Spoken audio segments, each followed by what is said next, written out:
Chapter 1351. Beware of future versions of your self-bearing gifts. The sin of solace. These words were clearly a part of the ghostly spell weave of the estuary key. Sunny stared at them intently, feeling a strange mix of confusion, curiosity, and dread. What the hell was the meaning of this? Shifting slightly, he looked at the sword wraith. The apparition stood in the shadows, wearing a bored and resentful expression. Sunny had grown so accustomed to the company of the sin of solace, first in the form of a disembodied voice, then of a vague figure, and finally of a perfect reflection of himself, that he rarely paid it much attention these days. But the sword wraith was not at all benevolent or harmless. In fact, he was a sinister and insidious being, spawned from the whisper of a fearsome daemon, and meant to drive the wielder of the sword mad. The fact that Sunny still had his sanity intact, or rather, somewhat intact, was only due to his extraordinary mental resilience and resistance to mind attacks. Most humans would have already been turned into raving lunatics by the JGN. Sunny, though, apart from looking like a madman from time to time due to an outwardly strange habit of talking to himself, he only found the presence of the sin of solace frustrating, nothing more. Is there more to this damned curse? He knew that the apparition would never give an honest answer, but nevertheless asked. There's no reason your name would be etched into the weave of the estuary key, is there? The sword wraith gave him a disdainful look. I don't know. Maybe there is. You're the great sorcerer, so you tell me. Sunny took a deep breath. You are keeping a lot of secrets these days, huh? Makes me wonder if I should just feed you to nightmare. Better safe than sorry. That is what they say. The sin of solace laughed. Go ahead. Get rid of your most powerful offensive memory. Why not? You're going to die in this nightmare anyway. In fact, I encourage you to destroy me. Oh, do you think that I want to be here? Gods, no. He grinned. Ah, but there's a problem. Are you sure that destroying the sword will get rid of me? It might. It might. But then again, maybe it won't. Maybe the damage to your mind has already been done, and we are stuck together for the rest of your short, distasteful, pitiful life. What a cruel fate. Sunny gritted his teeth. Indeed, he couldn't afford to destroy the sin of solace, and neither was he certain that doing so would banish the apparition. They were truly stuck with each other, at least for now. And I won't get any information out of the bastard either. So there were only two ways to solve the mystery of the estuary key and its connection to the sin of solace. One was to find the great sorcerer who had created the ominous memory. The other was to deduce the truth somehow. Sunny looked away with a somber expression. Now that I know that the sin of solace has something to do with the estuary key, he suddenly felt cold. After entering the nightmare and discovering that he had somehow come into possession of a supreme memory, Sunny made several theories about how it could have ended up in his soul sea. One of them was that the soul serpent had slain a great nightmare creature out there in the real world. The other was that it was Sunny himself who had created the estuary key far in the future, but somehow received it in the present due to the strange nature of the great river. And now that he had learned certain facts and knew that the name of the sin of solace was etched into the weave of the unexplainable memory, a chilling suspicion was getting harder and harder to deny. Looking down, Sunny slowly clenched his fists. It was him, the Mad Prince. He must be the one who created the estuary key. Simply thinking these words made him shudder. But it was just too compelling of a theory to discard. Sunny had suspected that the mysterious memory had been created by a future version of himself. He also suspected that the Mad Prince was one of his possible futures. So, wouldn't it be logical to assume that the future version of himself who had created the estuary key was the Mad Prince? The name of the sin of solace etched into the weave, the ghostly strings of shadow essence, the unexplainable nature of the key, and the strange words describing it. The answer is oblivion. It had to have been him. How many weavers were there who could create threads out of shadow essence? Sunny was certain of it. Then what exactly did it mean? If that abomination really created the estuary key, did it prove that Sunny was really inhabiting the body of one of the 6 plagues? That would certainly make things easier for the cohort. One adversary was already gone, after all. And it didn't even have to be just one. What if each of the members of the cohort had been sent into the bodies of these powerful defiled? Actually, that was a chilling thought. Because while it would really be wonderful to not have to deal with the 6 plagues, it also meant that the other members had been sent directly to the heart of the defilement, the city of Verge. The Mad Prince was the only one of the defiled champions who had traveled into the far reaches of the future after all, from what Sunny knew. Surely the nightmare spell wouldn't have been so unjust in setting up its trial. Still, if Sunny had indeed taken the role of the abomination from the future, he could also tentatively explain the sudden change of the sin of solace. Why had the sword wraith suddenly grown to look so vivid and real at the start of the nightmare, almost indistinguishable from the real thing? Was it, perhaps because Sunny had actually inherited not one, but 2 things from the Mad Prince? One was the estuary key, while the other was the sin of solace. What if the sword wraith that had greeted him in the nightmare came from the future, just like the estuary key? What if the sin of solace had been by his side all the way to becoming defiled, and then spending gods knew how much time haunting the great river? Hundreds of years at least, judging by how superior the madman's weaving was to Sunny's own, and had been then passed down to the younger version of its corrupted master through some bizarre anomaly or dark scheme. The apparition had let it slip that he knew the Mad Prince by interfering with the dream where the abomination's vestige showed up. Was that why? Sunny scowled. Suddenly, the idea of feeding the jade sword to his shadows did not seem so crazy anymore. I'll wait and see.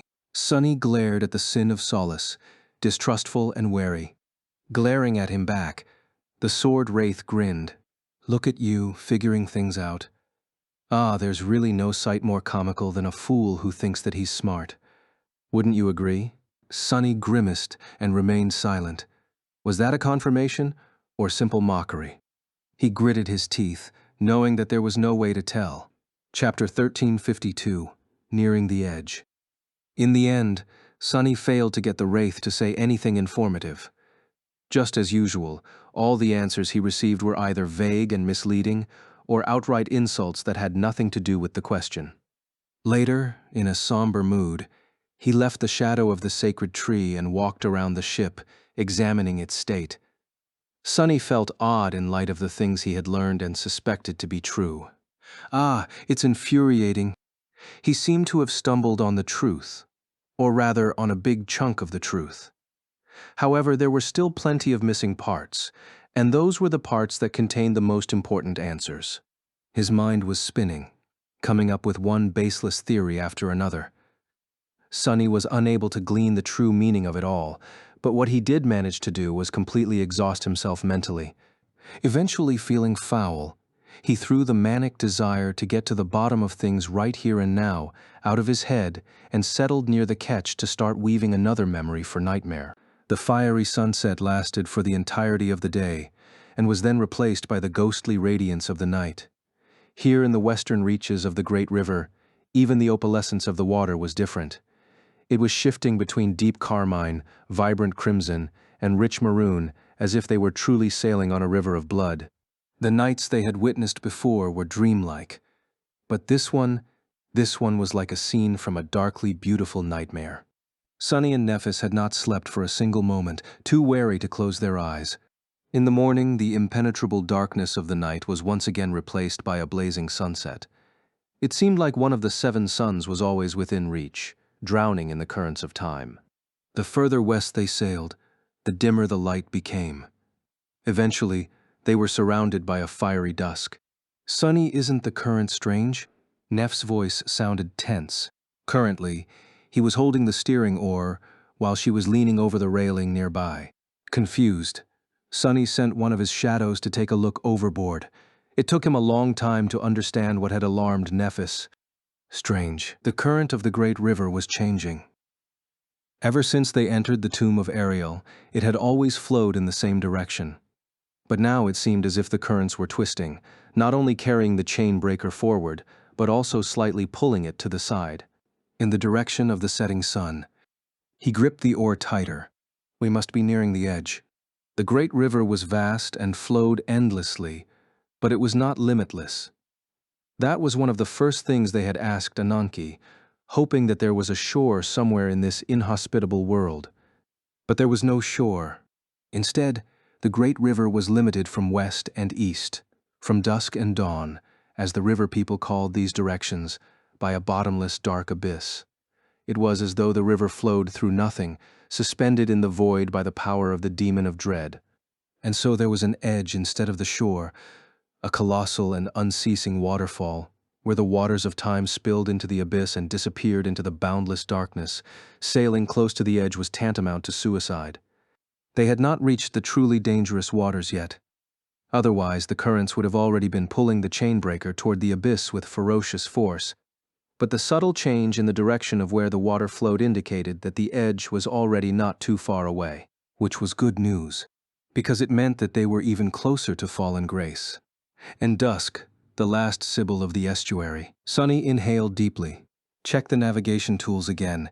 It would be really awful if we overshoot fallen grace and end up deeper into the past than intended. That would have been bad, indeed, considering that there was no one except defiled further downstream than the last human city. If the last human city was still standing, Sunny frowned, remembering the time storm. They did not really know how long they had spent fighting against its rage, and especially how long they had spent in the eerily tranquil eye of the roving cataclysm, trying their hardest not to look at the water. Who knew? Fallen grace might have been consumed by the defilement already. Even if it wasn't, there was no telling whether Dusk was friend or foe, let alone whether she was the one who had sent Ananke the message to find them through the dreams. They had to be ready for battle. While Nephis was trying to determine their location with the help of the navigation tools, Sunny silently gave his shadows a series of commands. Standing at the bow of the graceful ship, Saint released her darkness with indifferent poise. Nightmare stirred in the shadows, his crimson eyes igniting with dangerous light. Fiend rose from the deck, infernal flames burning behind the black faceplate of his fearsome helmet.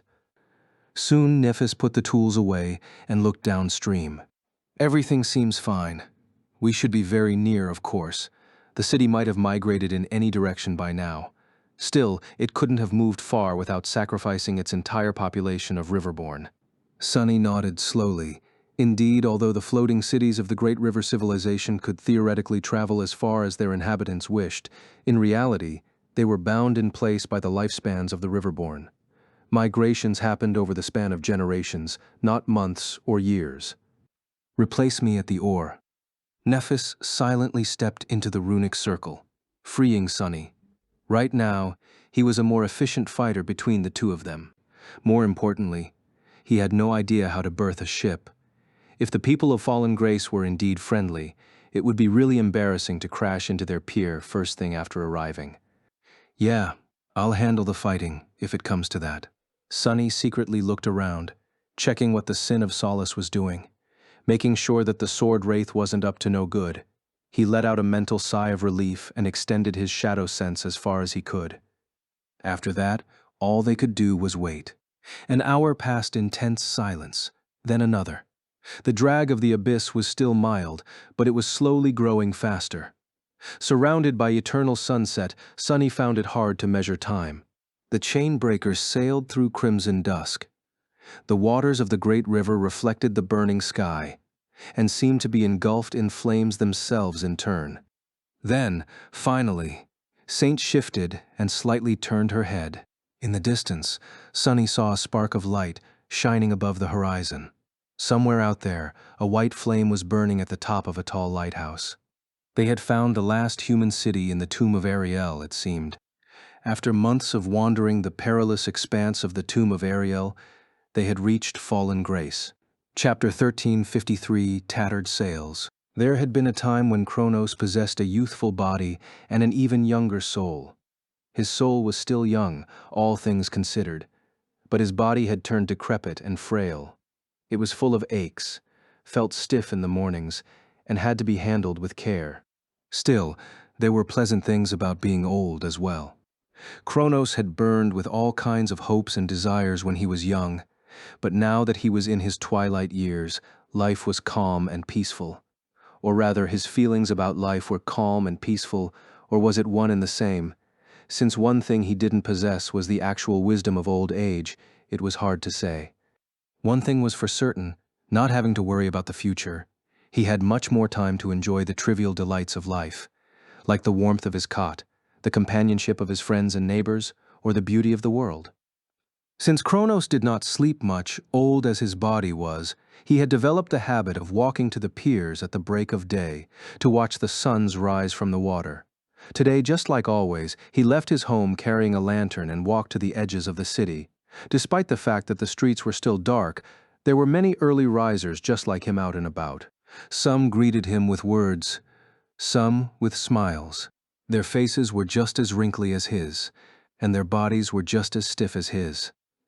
That also made being old feel less lonely. Eventually, Kronos crossed a few rope bridges and reached the piers.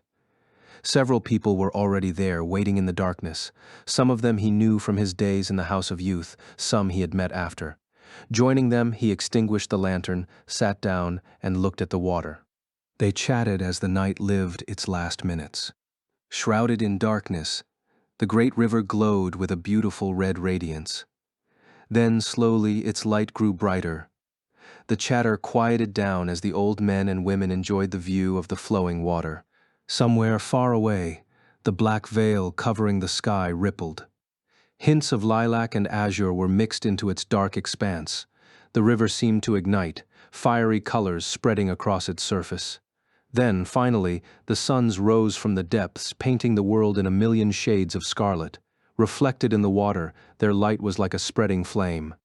Kronos sighed lightly. It's a new day. A cool breeze caressed their faces, and the world was at peace, or maybe it just seemed to be at peace. Of course, it was actually at war, but they did not have to worry about that today. Otherwise, the lady would have already warned the warriors of the city to prepare for battle. The group of old folks remained on the pier for a while, not in a hurry to leave. There was gossip to share and idle conversations to be had. As the youngest of the bunch, Kronos had not grown tired of hearing the same old stories over and over again yet, so he received a lot of attention. He listened and laughed, feeling a comfortable bliss. But then, a note of confusion entered that bliss. Still engrossed in a story told by an old woman who had left the House of Youth a few years before the rest of them fled, he glanced at the river and froze, stunned. There was a black spot on the horizon. It was a ship moving in the direction of Fallen Grace. Kronos trembled slightly. A ship. But it's not time yet for the fishermen to return. Has something bad happened? Soon the other old folks noticed the approaching vessel as well. The conversation died down, and all of them stared into the distance, somber and tense. Then, their expressions changed. The mysterious vessel had drawn close enough for them to discern a few details: its size, the color of its hull and sails, the strange shape of its mast. Kronos was suddenly gripped with fear. It's not. The vessel had a graceful silhouette, but looked indescribably menacing as it emerged from the crimson glow of dusk. Its hull was battered and covered in scars, while its tattered sails were like an ill omen. Much more importantly, the ghostly ship was unfamiliar. It was unmistakably alien to their city and its fleet of fishing boats, all of which Kronos knew by heart. He had never seen an unfamiliar ship arrive at Fallen Grace. They had received guests in the past, when his parents were young, but that time had long passed, because Fallen Grace was the last human city on the great river. Defiled. Someone's yell broke the silence, sending the old folks reeling. The Defiled did not have a habit of traversing the great river on ships, but they were also sinister and unpredictable. The ominous ship might very well belong to the abominable monsters. But if it did, why had the lady not warned them of an approaching attack? Why was the light burning at the top of her palace still white? Icy dread grasped Kronos. Has the lady succumbed? No, impossible. His irreverent thoughts were interrupted by a loud scream. The observers staggered back, horrified by a dark shadow that moved below the water. Shocked, Kronos watched as the head of a colossal serpent rose from the waves near the approaching vessel. The beast's scales were onyx black, glistening with dark sanguine glow as they reflected the crimson light of dusk. A corrupted. People of Fallen Grace had all heard legends of the Serpent King as young kids, so seeing a similar abomination rise from the depths was like watching their childhood fears come alive. At that moment, the serpent's lightless eyes turned to the pier. Kronos felt his soul tremble, as if the creature was peering directly at him. And then, something unexplainable happened. The colossal body of the monstrous leviathan suddenly rippled, becoming vague and indistinct. Then it dissipated into a tide of darkness. Instead, a slender human figure appeared on the bow of the approaching ship. The dark figure was contoured against the burning sky, its mantle moving slightly in the wind. It seemed to belong to a young man with porcelain skin and raven-black hair, his eyes as dark as night. The same lightless gaze swept across the pier, and then the sails of the ominous ship lowered themselves, as if by magic. Kronos took a shaky breath, staring at the ghostly vessel. A strange thought appeared in his mind. Is this the end, or a new beginning?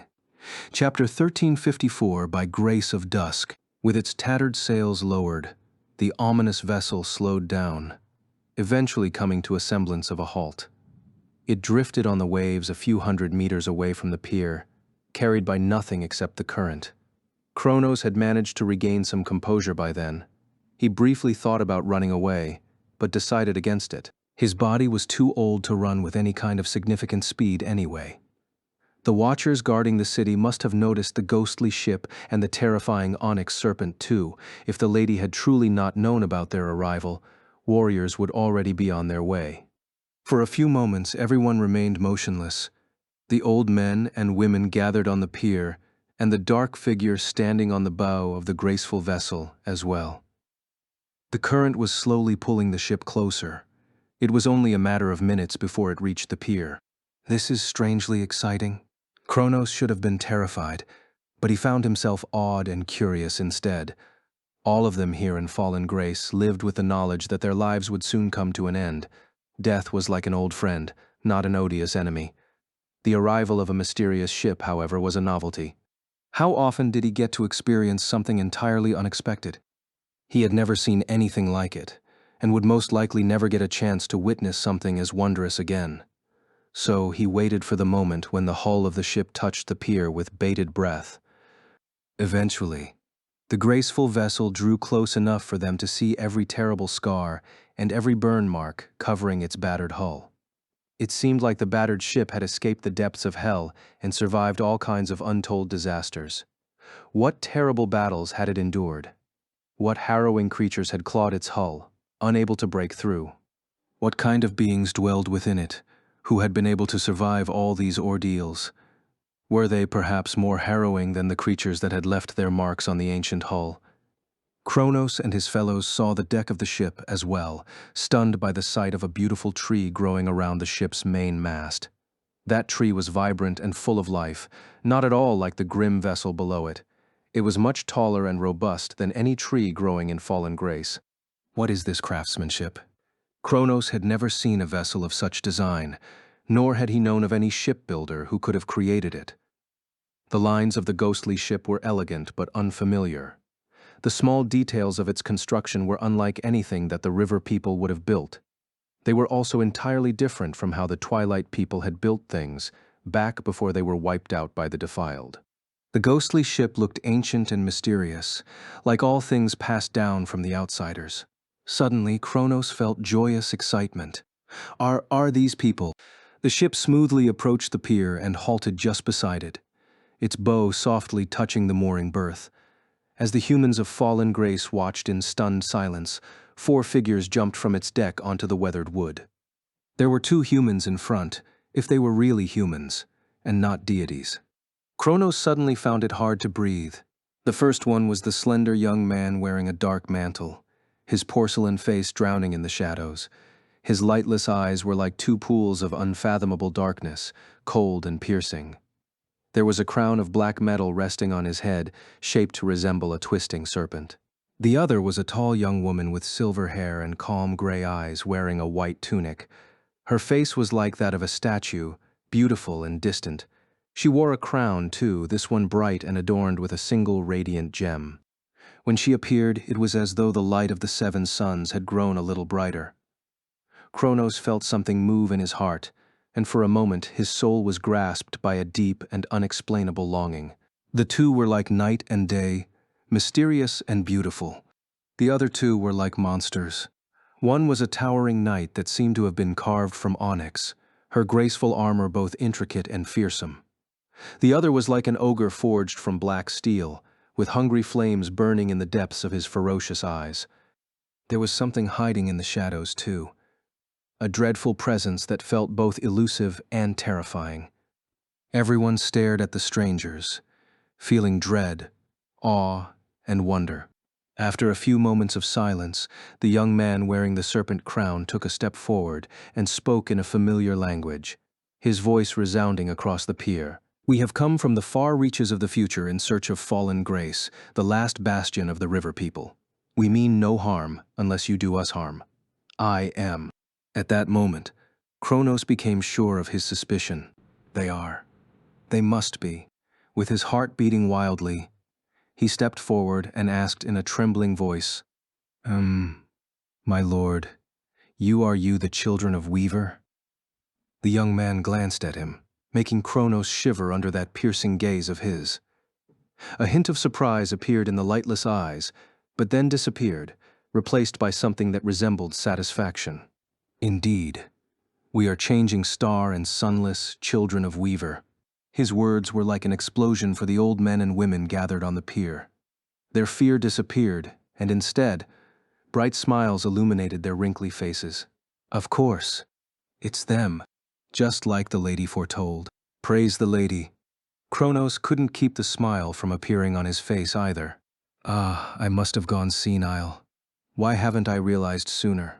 He hesitated for a moment, then bowed deeply and spoke, trying to make his voice sound solemn instead of amazed and excited. "It is our honor to meet you. We welcome you to Fallen Grace, esteemed guests." Then he straightened and added reverently, "Lady Dusk has been awaiting you for a long, long time." Chapter 1355, Fallen Grace. No, I'm definitely not imagining it. These people are weird. The citizens of Fallen Grace were indeed looking at Sunny funny. The frail old man in front of him was smiling with an odd mix of joy and terror, just like the rest of the elderly folks that had met them on the pier. They were simultaneously far too excited and far too scared, like a bunch of teenagers who met an idol for the first time. He could vaguely understand why they would be delighted. It seemed that Dusk had already been waiting for Sunny and Nephis, after all, which was potentially a piece of good news. But where had the awe and terror come from? Maybe I shouldn't have shown up as a serpent. Sunny had thought that the river people would be accustomed to seeing creatures of all kinds, but maybe he was wrong. Still, there was a strange incongruity between the age of these people and how animated their reactions were. This whole city was strange. When Sunny and Nephis had first seen it, both were tense and wary. They had not known what kind of welcome to expect, and kept their guard up. Fallen Grace looked a lot like Weave, but also different. Painted by the crimson radiance of dusk, it floated on the waves, stretching as far as the eye could see. It was much larger than the forlorn city of the followers of Weaver, and also more developed, feeling like a place with much deeper roots. There were more island ships, most paved neatly with cobblestones and carrying graceful, picturesque buildings. The islands were connected by rope bridges, with wide canals below. Slender gondolas with intricate patterns carved into their pale wood moved through them. Unlike Weave, there were no wind catchers here. Instead, there were sails of vibrant scarlet fabric stretched between the taller buildings, making the city look like a grandiose flotilla. The buildings themselves were built from white stone and pale wood, with crimson accents added here and there to liven up their scenic facades. Fallen Grace was like a flower of pure, immaculate white, drifting between the ominous crimson sky and the blood-red waters of the great river. However, it was a wilting flower. Although the beautiful buildings had been masterfully constructed, most of them were showing signs of deterioration. The newer ones did not seem nearly as picturesque either. The rope bridges were frayed and poorly maintained. The scarlet sails might have looked magnificent once, but now their fabric had faded, its surface covered in patches and signs of makeshift repairs. Most glaringly of all, the streets of the city were too desolate. From what Sunny could tell, half of the buildings had no inhabitants, standing abandoned and empty. That felt deeply wrong. He had grown up in NQSC after all. In a city surrounded by defensive barriers, space was deeply precious, and since there was not enough of it to go around, people like him were condemned to the outskirts. Even there, emptiness was not tolerated. Plus, the only people in sight were these old men and women. Where were the sailors? Where were the soldiers? Where were the awakened? Why was the chain breaker allowed to approach the city without being met by its guardians? Sunny found the situation very strange. Well, at least they are not attacking us. That was a concern for Nephis and him, which was why he had dove into the water as a serpent. He stared at the old man, trying to understand why the locals seemed to be growing paler and paler with each passing moment. Then, mentally shaking his head, he sighed and said, "That's good then. We've been anticipating meeting Lady Dusk a great deal too. Maybe they would finally receive some answers from the last Sibyl of the estuary." Sunny hesitated for a moment, then asked bluntly, "Your city defenses seem awfully lacking. Where are the warriors? Why hasn't anyone prevented our ship from entering your waters?" The old man let out a nervous chuckle. "Oh, why would they? The lady would have warned us if there was danger. Since she didn't, there must be no danger. So." He paused awkwardly and added, "Please don't worry, though. Someone will arrive shortly to escort you, esteemed guests. I am sure of it." Sunny and Nephis stared at the old man incredulously. Huh? So that was why Fallen Grace was ruled by an oracle, and therefore its citizens lived by a completely different set of rules. Why post watchmen if any attack could be foretold in advance? It was something like that, perhaps. He wasn't sure he could really comprehend how drastic of a change such a life would be. Makes one wonder how the cities of the Sibyls fell despite it all. Perhaps it was precisely because these people relied on the Sibyls so much. And the Sibyls, no matter how potent their prophetic powers were, could not have been omniscient, especially when there were more sinister powers at play. As Sunny was pondering these matters, there was a small commotion at the end of the pier. A dozen figures appeared, all wearing armor and wielding weapons. Their armor was white, with red sashes tied around the waist. The weapons, thankfully, were sheathed. The old men and women stepped aside to let the soldiers approach. As they did, Sunny was surprised once again. The warriors, each and every one of them, were as old as the group of people that had met them on the pier. The armor fit their shriveled figures badly, and they seemed to struggle under the weight of their weapons. Nevertheless, the old soldiers tried to maintain dignified expressions. There was fire in their eyes still. The leader of the squad, an ancient woman wearing an open helmet with a red plume, bowed deeply and then saluted with a trembling hand. "Welcome, children of Weaver. It is my honor to witness the day of your arrival. I will take you to the lady, please." The old woman made a gesture, asking them to follow.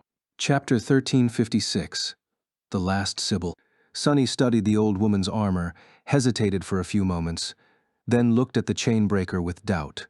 He felt rather impatient to meet Dusk of Fallen Grace, but reminded himself to keep calm and take it one step at a time. "We've yet to moor our ship." The old warrior bowed again. "Everything will be taken care of." How convenient. These ancient soldiers did not seem like much of a threat. The old woman was an awakened, but the rest were mundanes. Sunny had no doubt that he would be able to escape any ambush or trap they could potentially lure him into, and it didn't even seem like there would be a trap. Still, he didn't like the idea of leaving their only means of escaping Fallen Grace behind. That said, if Dusk had really anticipated their arrival, wouldn't she have also anticipated his reluctance? If she knew that he would be wary of a trap, wouldn't she have been able to construct a trap insidious enough to fool Sunny? Suddenly he was full of apprehension. Damnation. Sunny had mostly been blessed by finding himself on the right side of people with prophetic powers. Now that he was about to meet an unfamiliar oracle, though, he fully realized how terrifying of an enemy one could be. His unease wasn't helped one bit by the fact that he had actually already met Dusk of Fallen Grace once in a way. There were deep scars left on his psyche by the terror of LO-49. Whatever. What else can we do? Demand that she comes to meet us here on the pier. After exchanging a glance with Nephis, Sunny shrugged and followed the group of soldiers deeper into the city. The old man who had greeted them joined as well, which caused an irritated sigh to escape from the lips of the old woman in charge of the soldiers. "Kronos, Why are you tagging along with us, kid? The old man simply smiled. Why, I'm the one who greeted the esteemed guests first. Surely they'll feel better having someone familiar escort them. The leader of the soldiers shook her head and didn't say anything else. The old man, Kronos, seemed satisfied and hurried to keep up with them. Kid? How ancient is this woman? To be calling a fossil like him kid? As Sonny was escorted through Fallen Grace, he couldn't help but look around with a somber expression. Everywhere they went, they were only met by old people. Ranging from elderly to ancient, the inhabitants of Fallen Grace all had white hair, wrinkled faces, and frail bodies of people living out the last of their twilight years. They went about their business with careful steps and looked at Sonny and Nephis with amazed expressions. He thought that it was because of their status as guests in the city at first, but then realized that it was simply because they were young. Apart from Sonny and Nephis, there was not a single young person in sight. They are all riverborn. Sonny frowned, pondering the implications of this simple realization. Riverborn did not age with the passage of time. Instead, they aged by moving upstream from the place of their birth. The process was supposed to be gradual, happening over the span of generations as the city migrated into the future to allow new families to be formed. Therefore, there had to be a mix of people of different ages on the streets, just like there would be in a normal city. So what did it mean if everyone here looked old? It meant that Fallen Grace had migrated far upstream for a reason other than ushering in a new generation at some point, killing the older population and thrusting everyone else into decrepit old bodies as a result. Sonny's face grew somber as he looked at Kronos one more time. It might have been that the leader of the soldiers had called him a kid, not because she was incredibly ancient, but because the old man was actually a child, or a youth no older than Sonny and Nephis at least. He hesitated for a few moments, then asked cautiously, Kronos, was it? Say, how old are you? The old man smiled, his face turning into a labyrinth of deep wrinkles. Oh, I am 17, my lord. I'll be 17 in a few days, to be precise. But who's counting? Sonny inhaled deeply, disturbed by the cheerful tone of that answer. Nephis seemed to have figured out the reason for why everyone in Fallen Grace looked so old as well.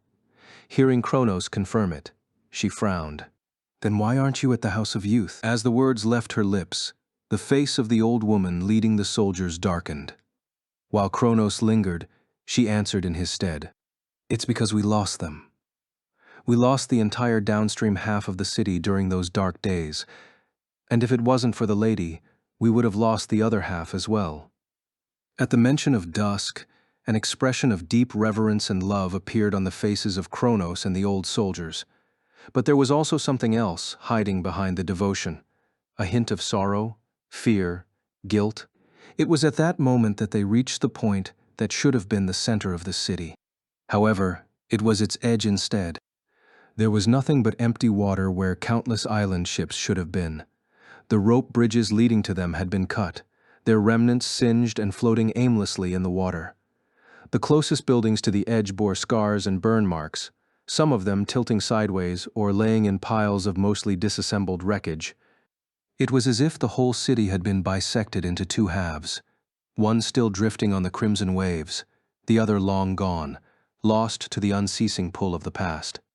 So that's how it is. Fallen Grace had indeed migrated upstream, escaping an attack. A large part of it had been lost in the process, both in terms of island ships and people. Sonny looked away with a grim expression. Was it because of the defiled? The old woman chewed on her lips, then nodded with a strange darkness hiding in her eyes. Yes, a defiled, something like that. After that, she remained silent. Soon they reached an island ship that floated a small distance away from the rest of the city. It carried a beautiful palace built of white stone, with tall columns and a spire that rose high into the scarlet sky, crowned by a pyre of pure flame. That was the source of the white spark they had seen from a distance.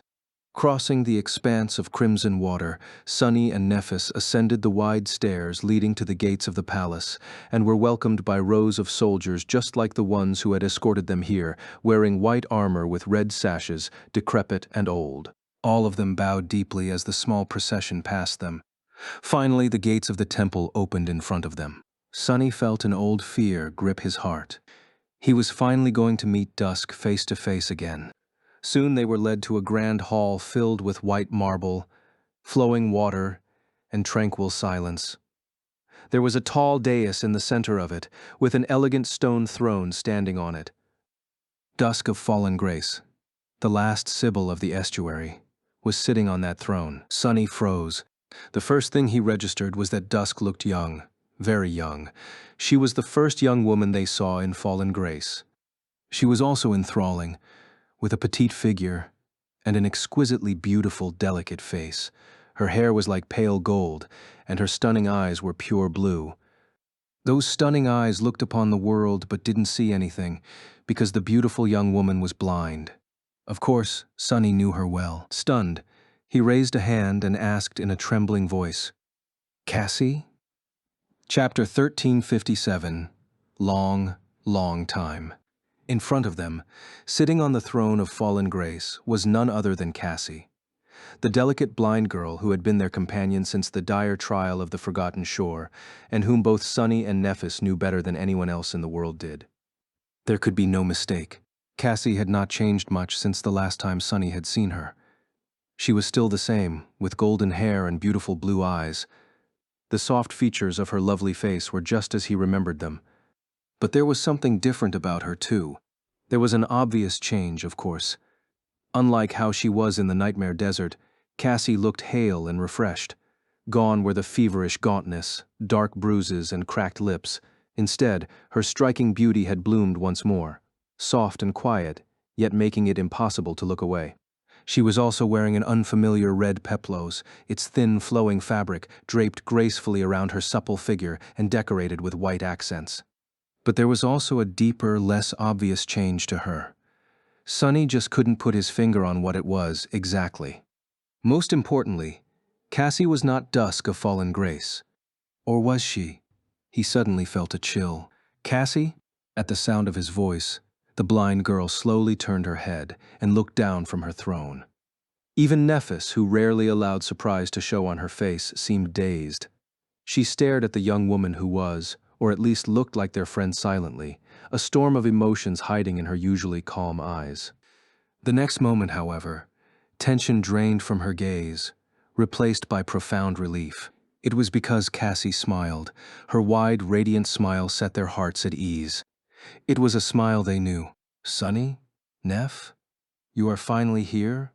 The familiar sound and cadence of her familiar voice were just as they had been before, as well. Sunny slowly exhaled and felt a strong desire to lean on something. He had been both anticipating and dreading meeting Dusk. He had also been worried sick about the members of the cohort, and especially Cassie, since she was not as fierce of a warrior as the rest of them and more vulnerable than most. Even though Sunny had been suppressing these worries, they gnawed at his soul. Now that the moment he had been dreading was replaced by an unexpected and joyous reunion, alleviating the gnawing worry, Sunny momentarily felt unbalanced. Then, a million questions flooded his mind. Wait, why is Cassie here? Where is Dusk? Could Cassie have taken the role of Dusk in the nightmare? Wait, then what about Torment? Why was she sent so much further downstream than Nephis and I were? How long has she been here? Where are the others? How? Sensing that he was on the verge of spiraling, Sunny forcefully put those questions aside. He would be able to ask them all to Cassie, anyway, as soon as they were able to talk freely. As if reading his thoughts, the blind girl turned slightly and smiled at the soldiers who had escorted them into the temple. They looked at her with intense devotion, then lowered their gazes and bowed. Cassie lingered for a moment, then spoke softly. "The children of Weaver are here. Please leave. There are important matters I must discuss with them alone." The old woman leading the soldiers looked up in protest. "But my lady, it might not be safe." The blind girl chuckled. "I know, child. I know more than most, remember." The elderly soldier looked away in embarrassment, recalling who she was talking to. She hesitated for a moment, then bowed her head. "Forgive me, my lady. I acted out of line." Cassie shook her head. "No need to apologize. You only spoke out of sincere concern for me. Go and feel at ease. I also know these two. They will not harm me." She paused for a moment and added, "Oh, and you, Kronos. Don't think I don't know you're hiding behind a column, brat. You go as well." An awkward cough resounded from somewhere behind, and the elderly teenager appeared in sight, scratching the back of his head. "Ah, I was just enjoying the splendor of the temple. Sorry, my lady. I seem to have gotten carried away." Under Cassie's unseeing gaze, Kronos and the soldiers backed away and left the three of them alone, or so it seemed. After the initial shock of the unexpected meeting receded, Sunny noticed two people standing in the shadows of the throne. Both of them ascended. They were an old man and an old woman, dressed in ceremonial robes.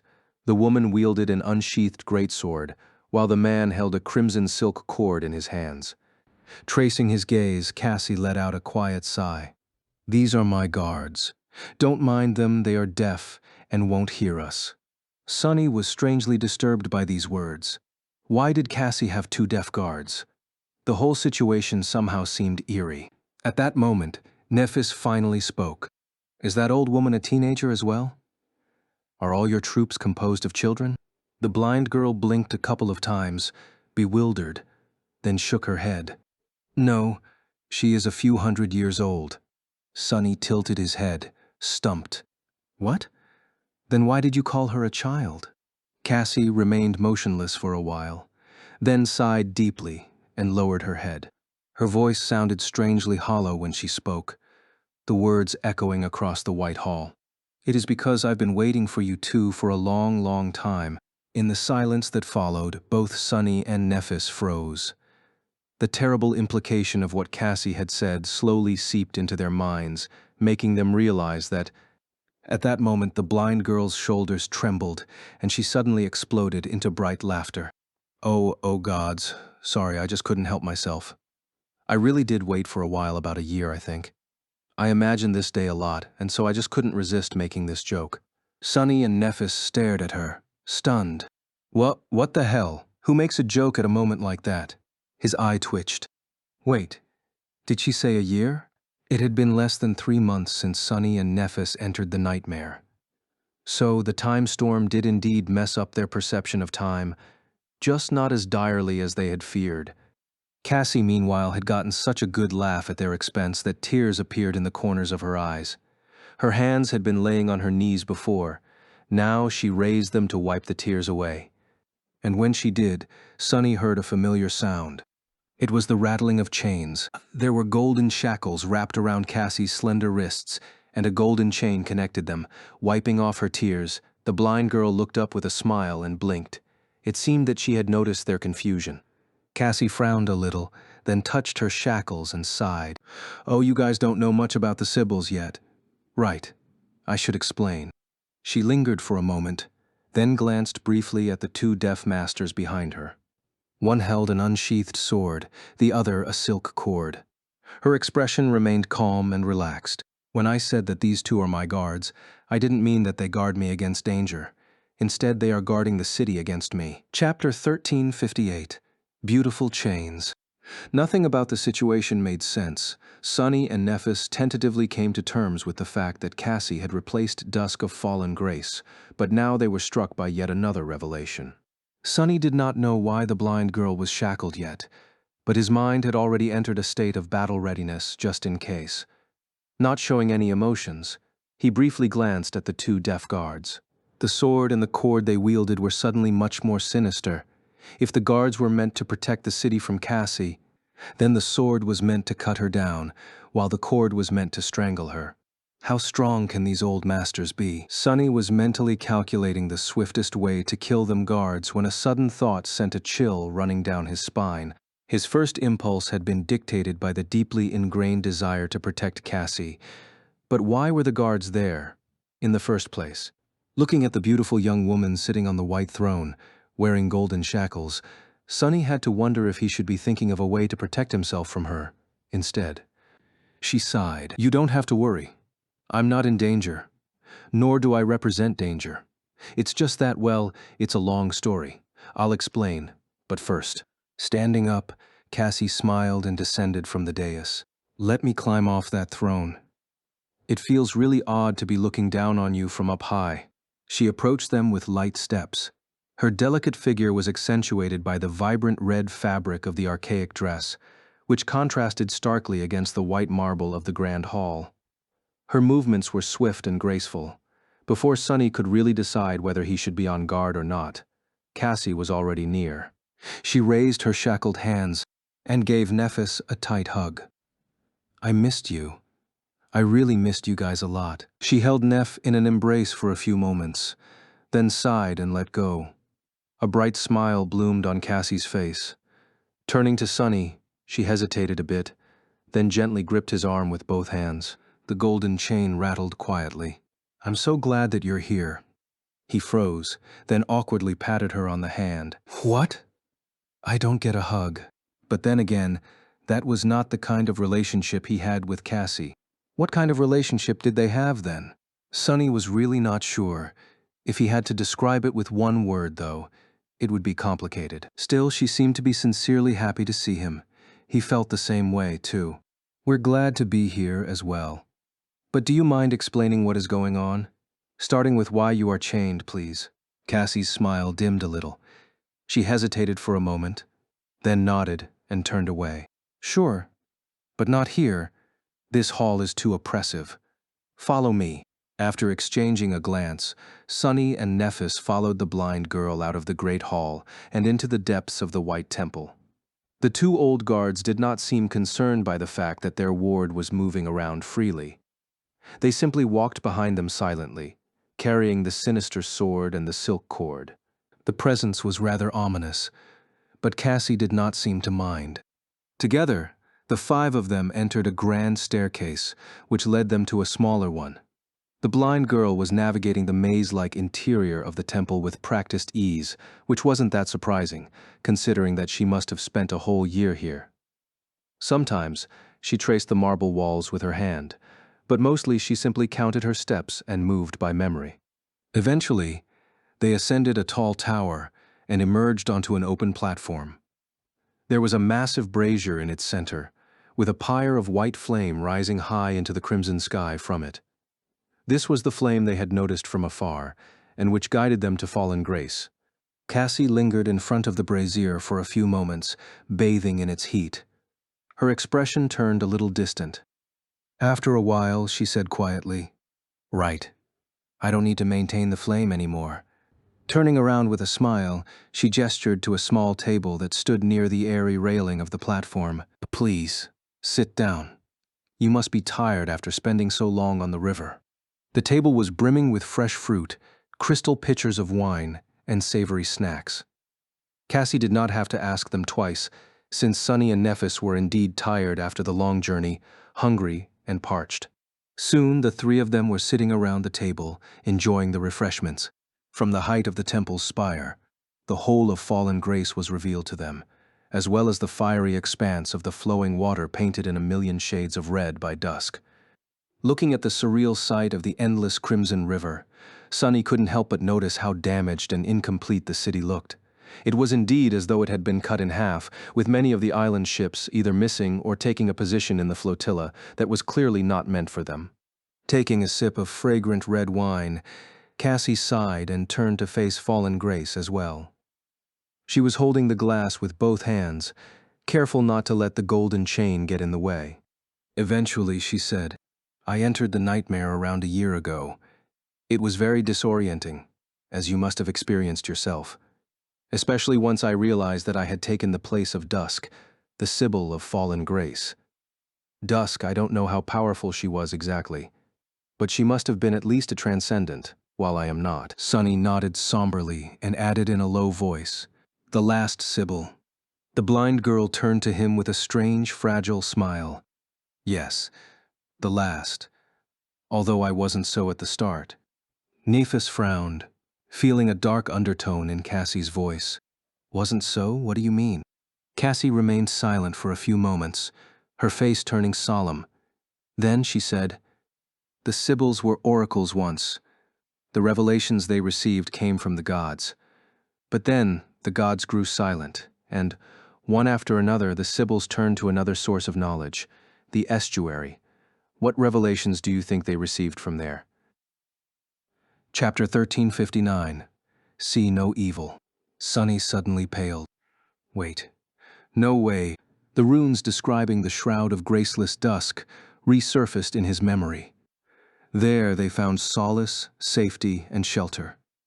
In time, the voices of the gods grew silent one after another, leaving behind only a vast and dreadful silence. That was how the Sibyls embraced the estuary, and that was how they fell. He looked at Cassie somberly and said, his voice slightly hoarse, "The defilement?" The blind girl nodded sadly. Yes, the defilement spread from the estuary, consuming Verge, the city of the Seekers. And from there the defiled slowly moved upstream, threatening to devour all other settlements on the great river. The Sibyls and their people waged a war against them for a long time. Eventually most of their cities fell, some fell to the defiled, but not all. Her beautiful face looked forlorn for a moment. Cassie sighed. The Sibyls were truly formidable at the height of their power. It was no coincidence that they had managed to guide their people through the horrors of the Doom War and enter the tomb of Ariel unharmed. Even the defiled found it difficult to conquer the cities reigned by the Sibyls. How would they not if the defenders knew the secrets of the future? She paused for a moment and took a small sip of the wine. But the very thing that gave the Sibyls power ended up becoming their undoing. The most stalwart cities they fell to the Sibyls themselves, because they were corrupted by the glimpses of the estuary and succumbed to the defilement, letting the rot spread from within. The blind girl sighed again, then shook her head. A year ago there were 3 Sibyls in fallen grace. One was already defiled and entombed in her temple. Of the other 2, Dusk was the junior.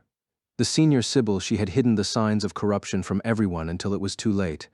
The day she lost control was the day I took Dusk's place. She lingered for a moment and gestured to the city below. This is what I managed to preserve. I was able to rally the defenders of fallen grace and slay the defiled Sibyl. But by then, much of the city had already been lost. Much worse, the seals containing the other defiled had been broken, and she was a much more terrifying creature than the other one. All I could do was abandon the contested island ships and evacuate the remaining ones as far upstream as I could. Cassie smiled faintly and raised her hands, allowing the golden chain to ring. Hence these shackles and the deaf guards. I am the ruler of this city, but at the same time I am a threat to it, or so the river people think, since they don't know that I am not truly Dusk. I was afraid that my own affinity to revelations would place me in the same danger the Sibyls had been exposed to, but funnily enough, I turned out to be immune to it. Can you guess why? Sunny and Nephis looked at her silently, not knowing what to answer. Sunny was a bit confused. I get why Nephis is not in danger of becoming defiled. Her soul is incorruptible, but how can Cassie be immune as well? He shook his head.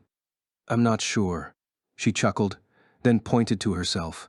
It's because I'm blind. Her beautiful blue eyes gazed upon the world, unseeing. Cassie sighed softly. Whatever it is that the Sibyls saw in their visions of the estuary, I can't see.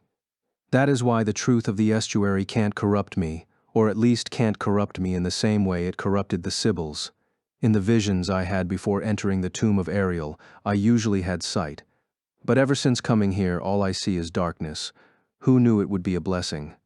She smiled and moved her hands slightly, allowing the golden chain to fall back onto her lap. Anyway, I knew that you would arrive eventually, but I did not know how long it would take.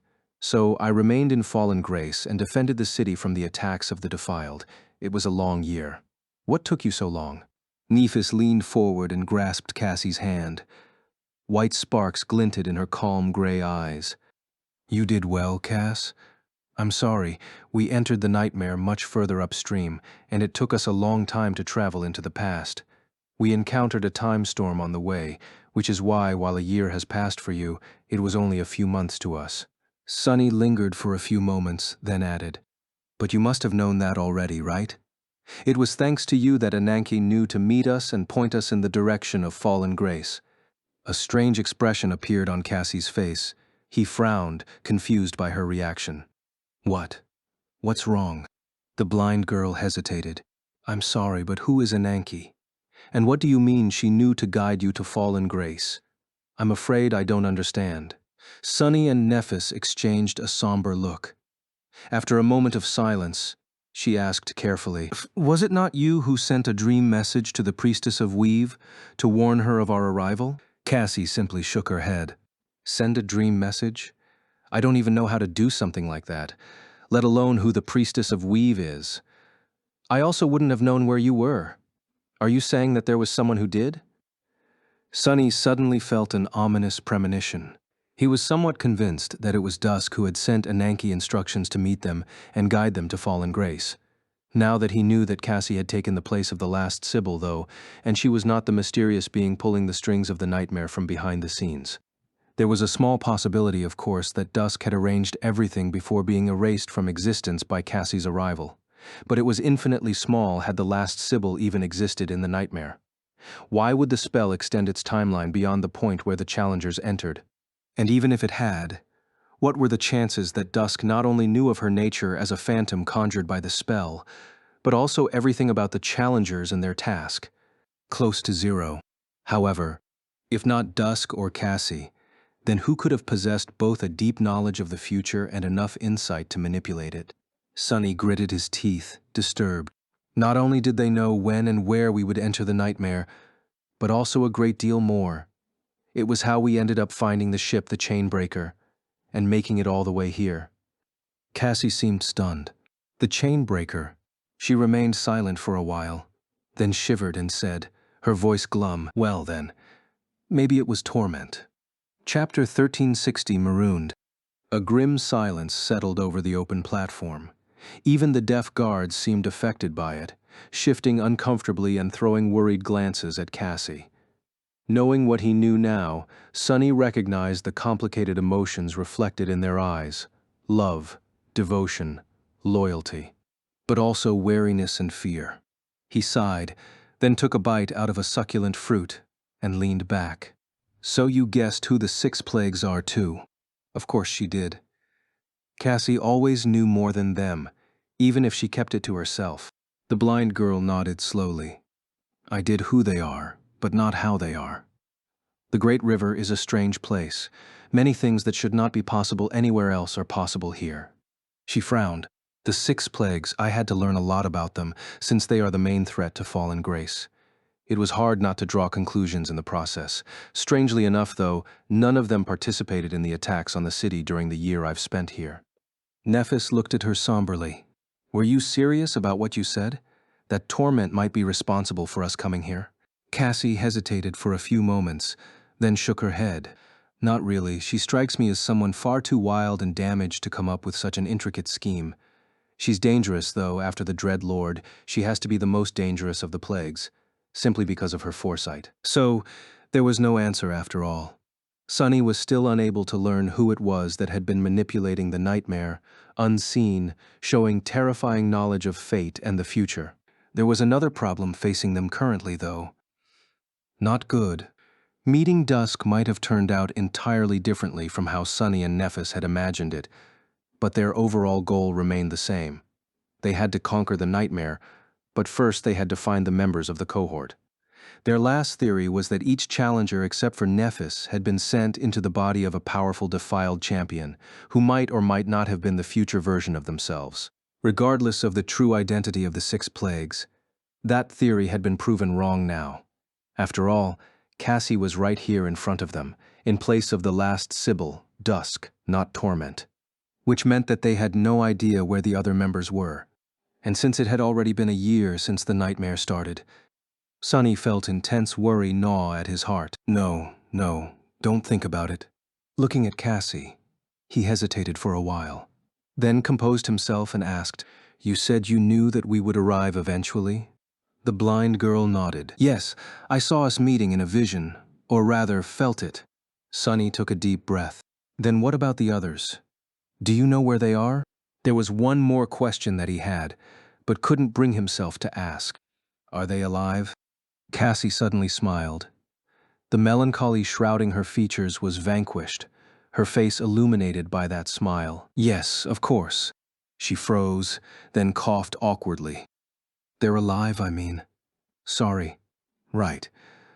I should remember who I'm talking to."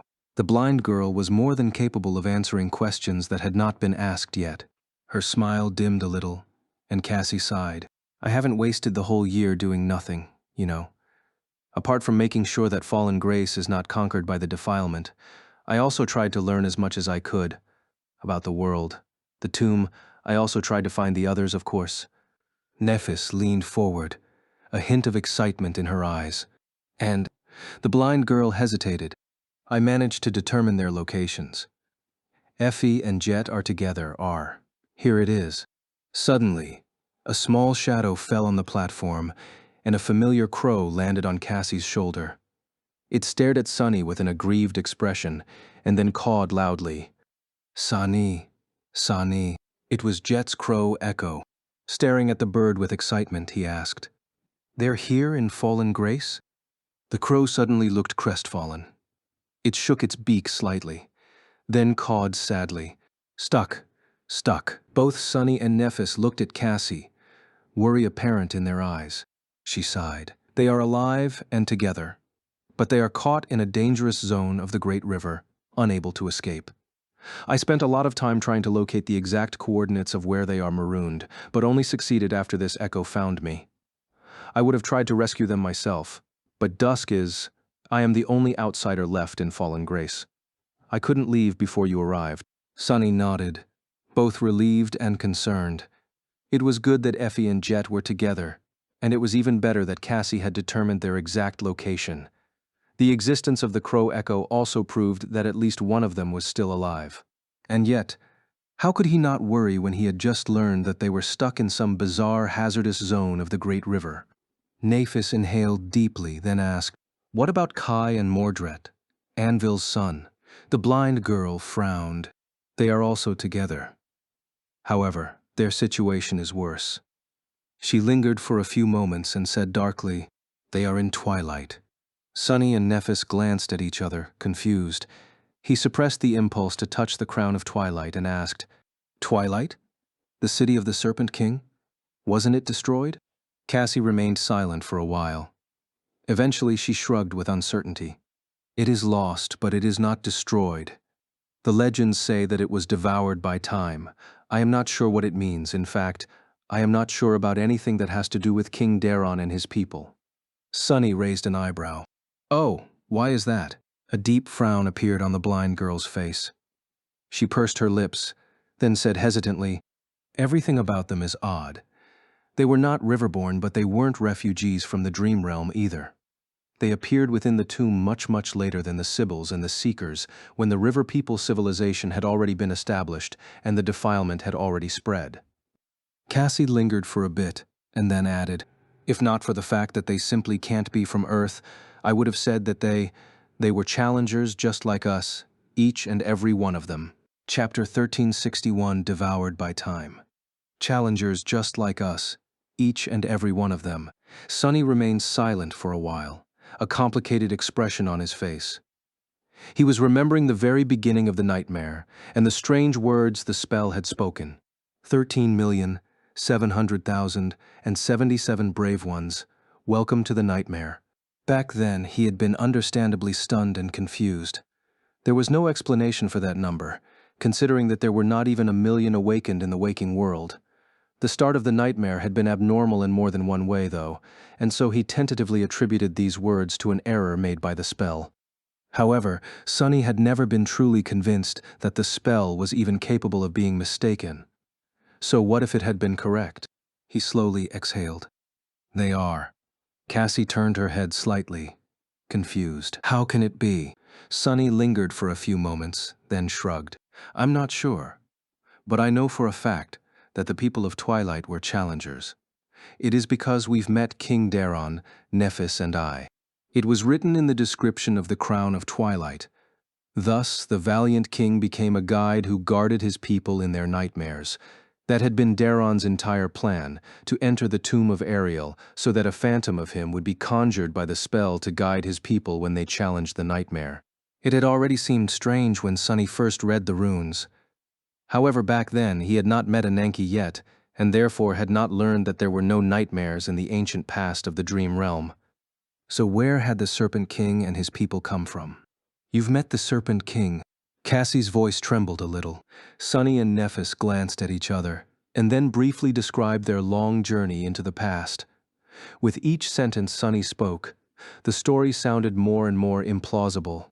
Great nightmare creatures, furious storms of broken time, ghost ships that appeared out of nowhere just when they were needed.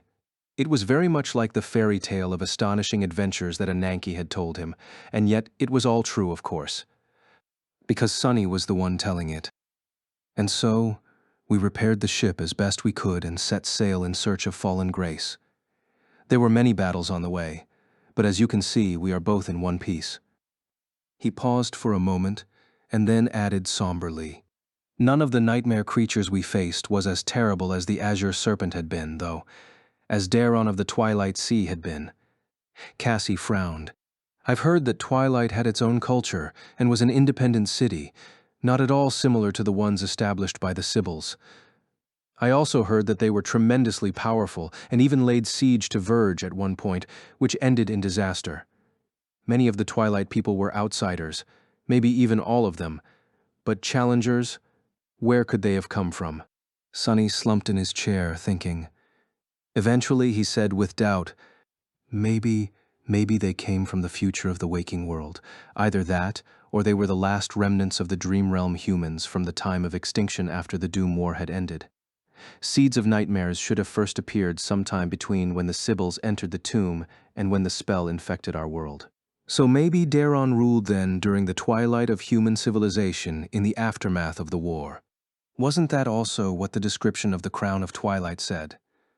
There was a king who ruled over a dying land. Nephis sighed. It is strange, though.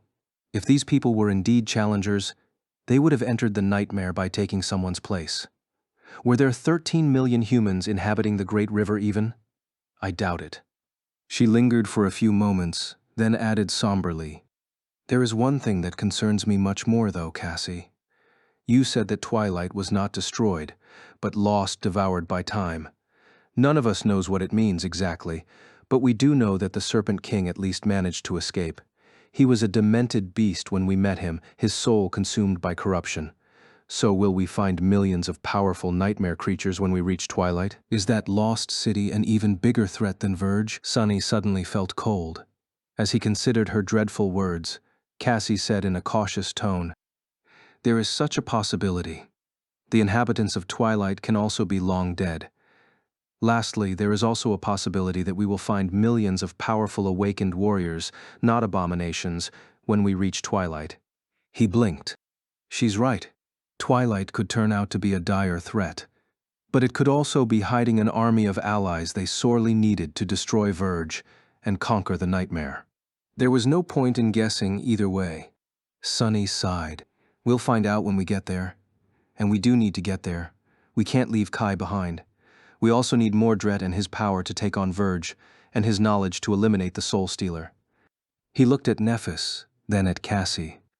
"There are no objections, right?" Nephis shook her head. "Our goal remains the same.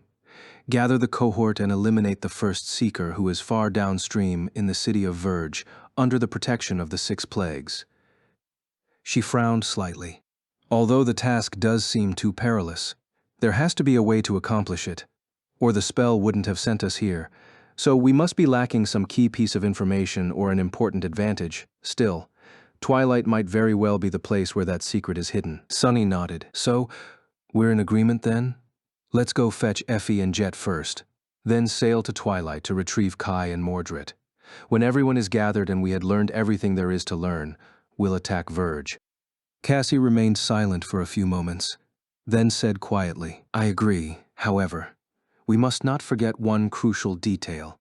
Her beautiful face turned solemn. "I doubt that the 6 plagues will just remain idle and allow us to gather forces. If they are truly the future versions of ourselves, they must already know what our next steps will be. It would be easy for them to try and stop us." Sunny didn't even want to think about the paradoxical mess of having his future, defiled self hunting him down. However, he wasn't opposed to it. Imagining the vile, scarred face of the Mad Prince, he grinned darkly. "Let them come. I would love to meet the bastards too." Chapter 1362, No Other Choice. Some time later, the 3 of them were walking across the pier followed by an excited crowd. The two guards were not far behind either.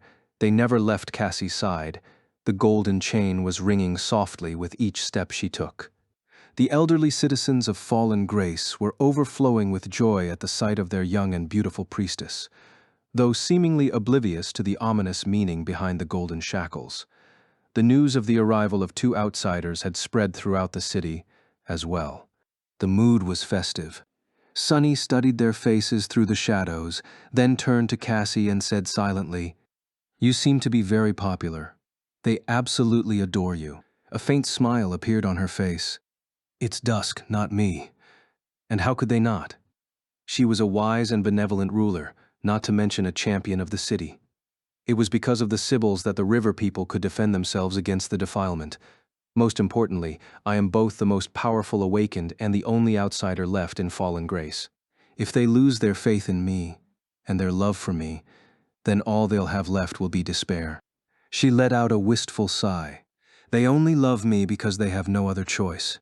Sunny remained silent for a few moments, somewhat stunned by how cynical that statement sounded.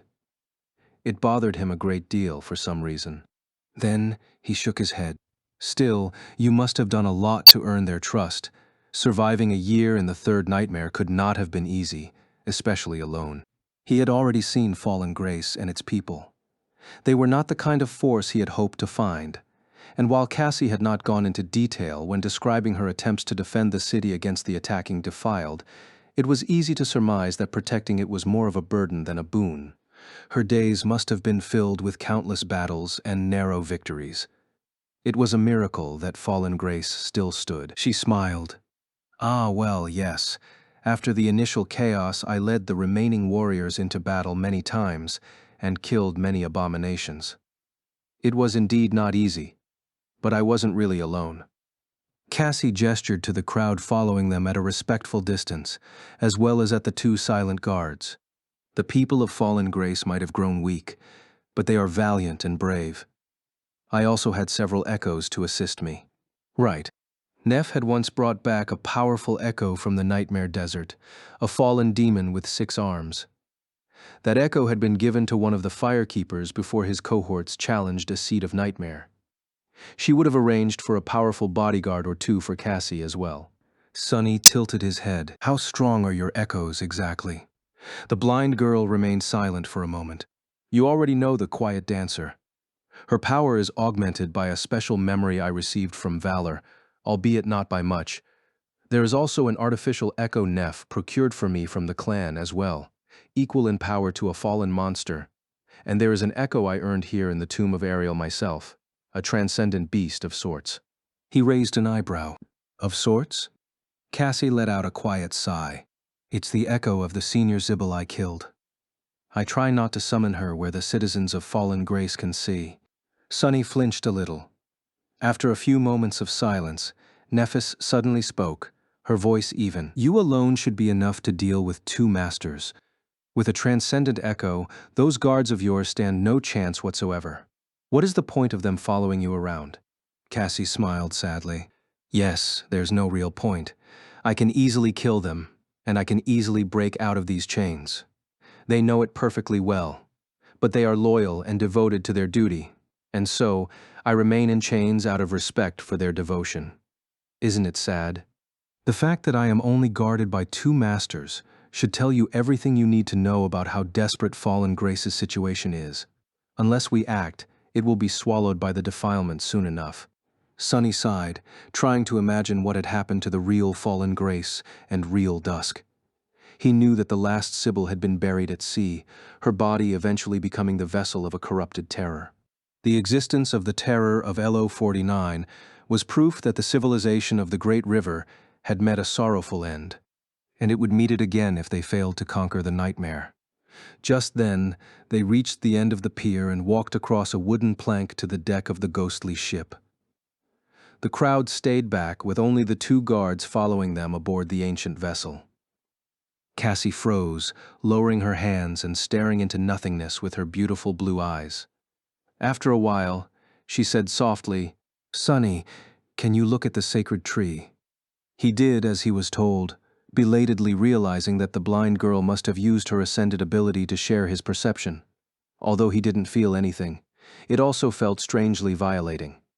There was no harm done, but for someone as secretive as Sunny, sharing was an uncomfortable process. I wonder if she sees the bastard.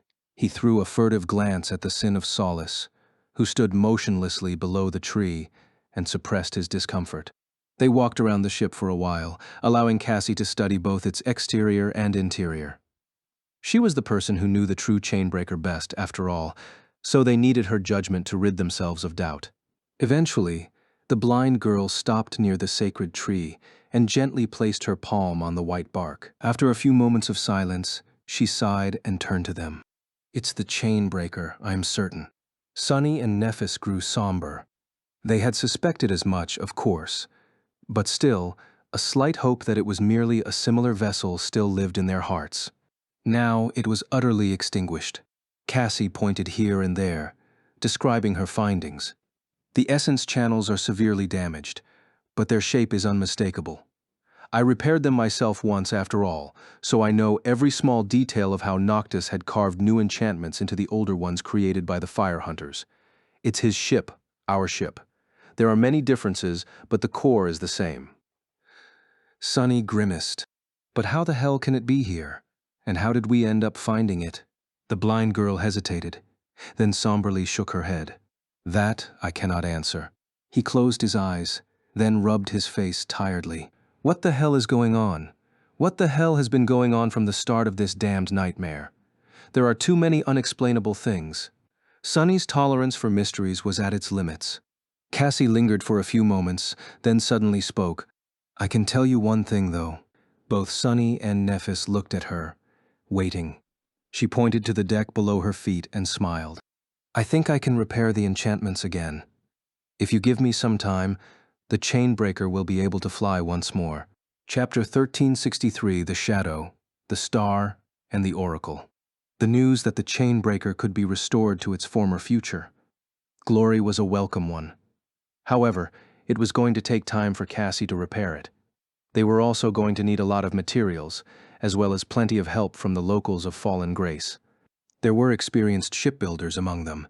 Sunny and Nephis had only patched up the ancient vessel well enough for it to not sink immediately, but there were a lot of things they weren't able to achieve.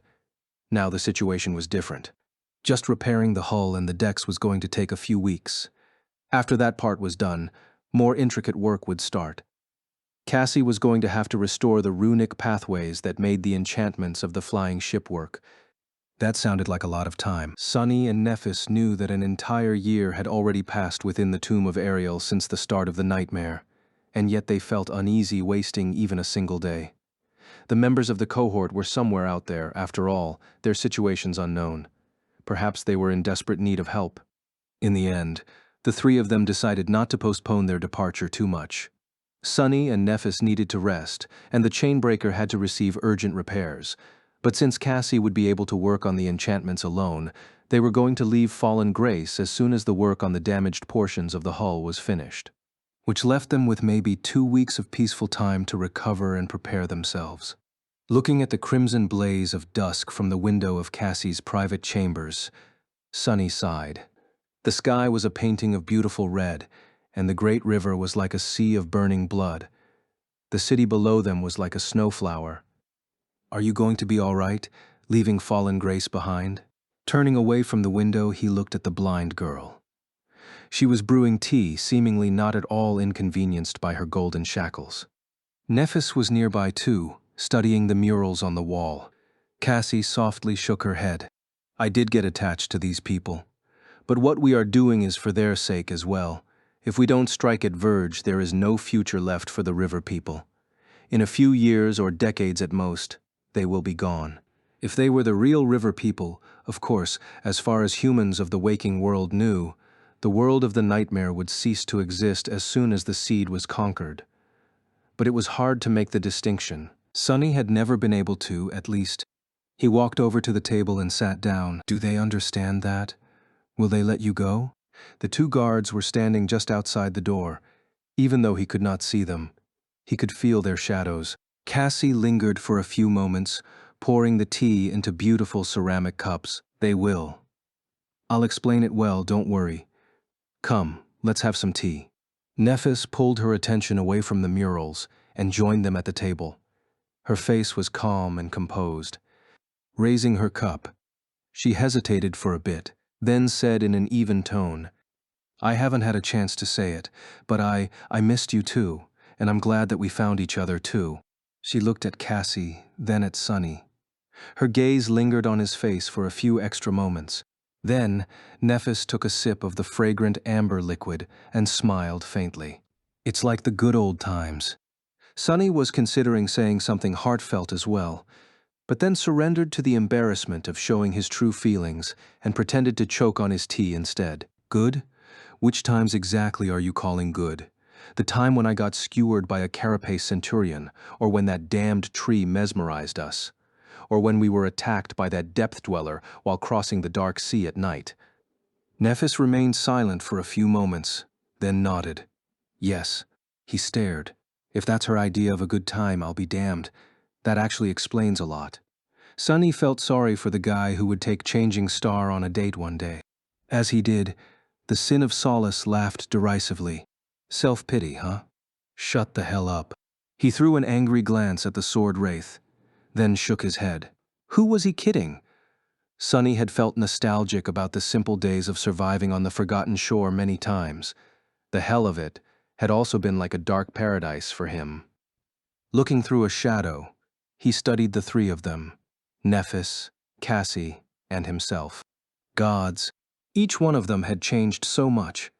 They were practically unrecognizable, and it wasn't even because of how much their appearance had been transformed by the awakening and the ascension. Back then, Sunny had been a powerless street rat who only cared about himself and how to keep his secret. Cassie had been a sweet but helpless girl, broken by the severity of her crippling flaw. Nephis had been an isolated young woman who didn't know much about the world, except for the fact that she was going to burn it to the ground. Look at us now. The scrawny kid from the outskirts was gone, replaced by a fair young man with eyes so cold and dark that it was easy to cut yourself on their chilling gaze. The helpless girl was now a beautiful young woman whose softness concealed unwavering will and ominous power. Nephis had changed the most, perhaps, learning too many bitter lessons. Their names were known across the world, and they had long lost count of all the powerful abominations cut down by their blades. Fallen, corrupted, even great devils, terrors, even titans. There had been humans, too. Awakened, masters, and even saints. Who would have thought that three teenagers that had met in the Crimson Labyrinth would be drinking tea in a hidden world created by a daemon one day, resting before setting sail to wage war on an entire city of nightmare creatures? Sunny took a sip of his tea and shook his head. Life is sure funny sometimes. Still, it was damn good tea. He hesitated for a while, and then said awkwardly, I might have missed you too. I'm glad that the three of us are once again together. Chapter 1364, Creating New Memories Together. The great river flowed endlessly. Somewhere in the future, the ruins of Weave drifted empty and silent, with no one left to witness their inevitable march toward destruction. Somewhere in the past, the city of Verge stood, harboring the hidden horrors of the defilement. There was twilight, too, mysterious and dreadful, lost to time. But here in Fallen Grace, the days were peaceful. The work on the chainbreaker started soon after Sunny, Nephis, and Cassie finished their tea. He visited the piers to observe the repairs, but there was really no point. The elderly citizens of the last human city knew how to tend to a ship much better than he did, and even though their bodies were ancient and frail, there were still some awakened among them. Their physical strength solved many problems, so Sunny did not need to help. The best he could do was not get in the way. Knowing that there were many battles ahead, he dedicated his time to preparing as thoroughly as possible. Cassie and Nephis were doing the same. The latter was practicing her swordsmanship without rest, while the former, actually, Sunny was not entirely sure what their blind oracle was doing. She spent a lot of time arranging measures to keep Fallen Grace safe in her absence, but also made a point of sparing as much of it as possible for him and Nephis. They had meals together, toured the city, and held long strategy meetings. He was happy because the three of them were together again. But it was also a bit strange. Cassie had spent an entire year in the nightmare, which meant that she was older than Sunny by a few months now, making him the youngest in the cohort.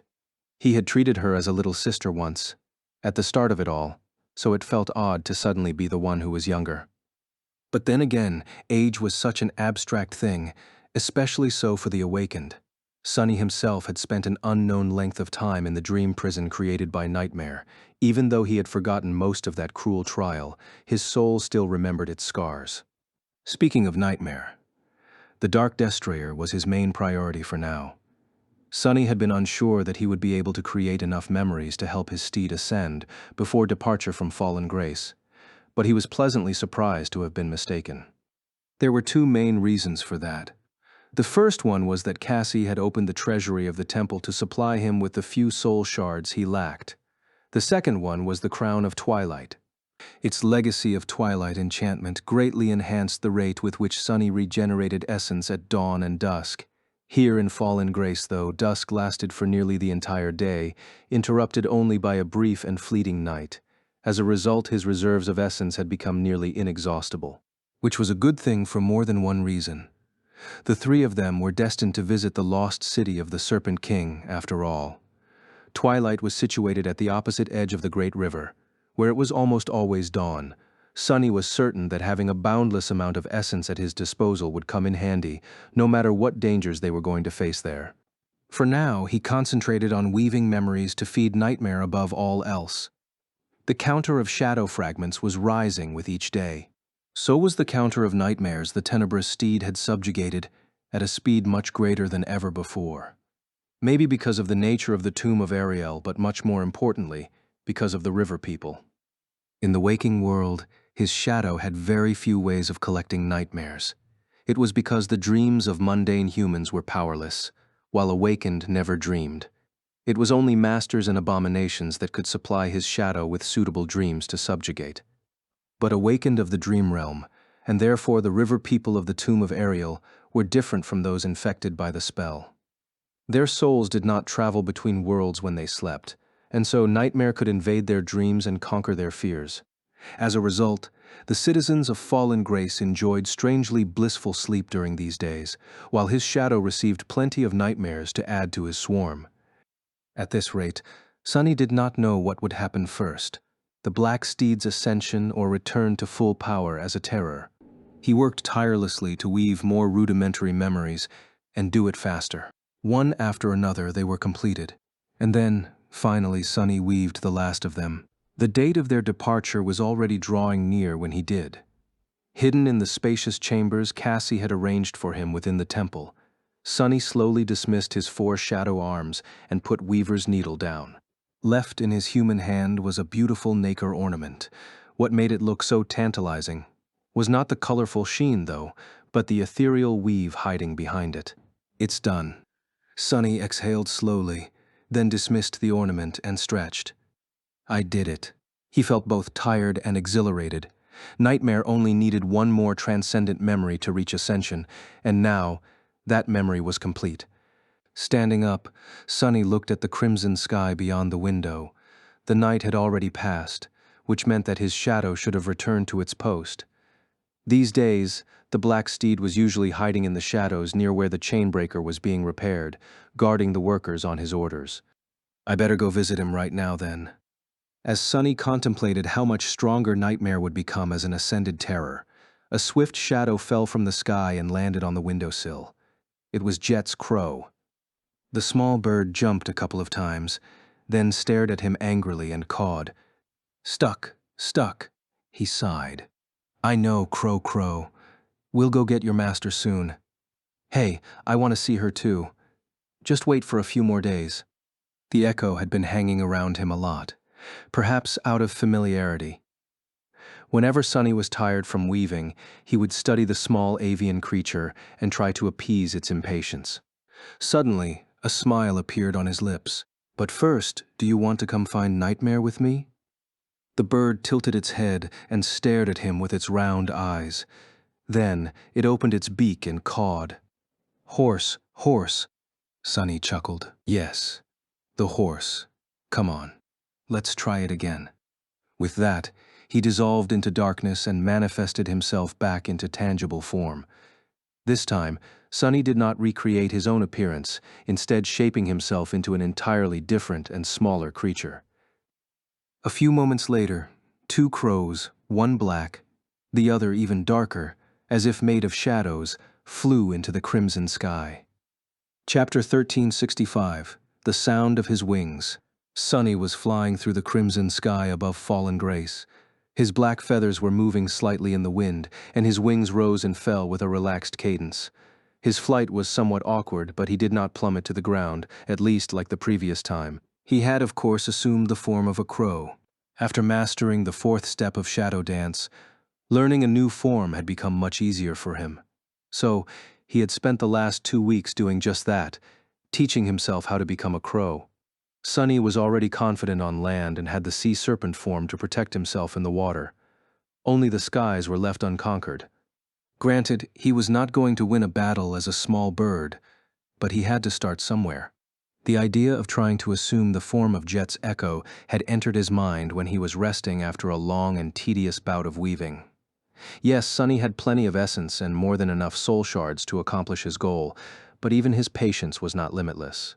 He needed to take a break from time to time and distract himself from the rote process of creating rudimentary memories. During one such break, the persistent crow visited him once again to caw about how Jet was stuck. Staring at it, Sunny remembered that he had not yet made use of his improved ability to shadow various creatures better. The desire to fly across the vast sky stirred in his heart. Who said that only Kai was allowed to zip around in the air? So, that was exactly what he had done. Staring at the talkative bird, he tried to teach himself its form, which ended up being just as hard to achieve as turning himself into a giant sea serpent. The body of the crow itself was much smaller and simpler. The problem was that Crow was an echo and thus not truly alive. So, Sunny met an unexpected obstacle. Shadow dance was not that effective against things that weren't alive. In hindsight, he should have known that it would be like that. Thinking back to how he created the form of the onyx serpent, and even further into the past, to the days of learning battle styles from his adversaries, Sunny realized that there were two components to shadow dance. One was purely physical. The other was much deeper and more fundamental, concerning the essence of a being. Its mind, its spirit, its very soul. Echoes did not really possess any of these things, so he was left stumped for a while. In the end, though, Sunny still managed to turn himself into a copy of the crow. It had just taken him much more time and effort than he would have expected, and he did not stop having trouble with the new form after mastering it. Possessing the body of a bird was one thing, but actually moving like a bird was an entirely different issue. Since Sunny had never flown without the help of enchantments before, he had to learn everything from scratch. The first time he turned into a crow, he proceeded to fall on his beak after the simplest hop, a few dozen times in a row, all under the perplexed gaze of the befuddled echo. Nevertheless, he was flying right now. It was a rather exhilarating feeling. It was so exhilarating, in fact, that Sunny opened his beak and cawed. "Fly, fly." Then he got embarrassed and almost lost control of his wings. Now why the hell did I say it twice? Shaking his head slightly, Sunny looked at the dry dock where the chain breaker stood, being repaired by a large number of craftsmen, and cautiously descended toward it. He did not fall until the last second. Jet's echo landed with natural ease and hopped a couple of times in excitement, but Sunny gracelessly sprawled on the cobblestones after rolling a couple of times. Ouch. There's still room for improvement. Sighing internally, he let the form of the crow dissolve into a formless shadow, then emerged from it as his human self. Being a human felt cumbersome and boring. But he was also slightly shocked by the ferocious strength hiding in his slender, pale body. Damn, I've only been a crow for a minute. Looking around, Sunny tried to find the shadow in which Nightmare was hiding. He did not notice his steed immediately, but he did notice a familiar old man staring at him with an open mouth. Lel, Lord Sunless, Sunny sighed internally. Oh, hey there, Kronos. The elderly teenager had been following them around when they toured the city, full of endless curiosity. He was a nice kid, no matter how hard it was to call a man who looked as old as Professor Obel a kid. But if there was one thing Sonny had an allergy to, it was curious people. So he felt uncomfortable around the wrinkly riverborn youth. Did you turn into a bird? Sonny stared at Kronos for a moment, then shrugged. Yes, in a manner of speaking, I did. The old man stared at him with amazement. Ah, I see. It's like that time you turned into the river serpent. Is that your aspect ability? Sonny took a deep breath. Questions, questions. He had to remind himself how sad the kid's situation was.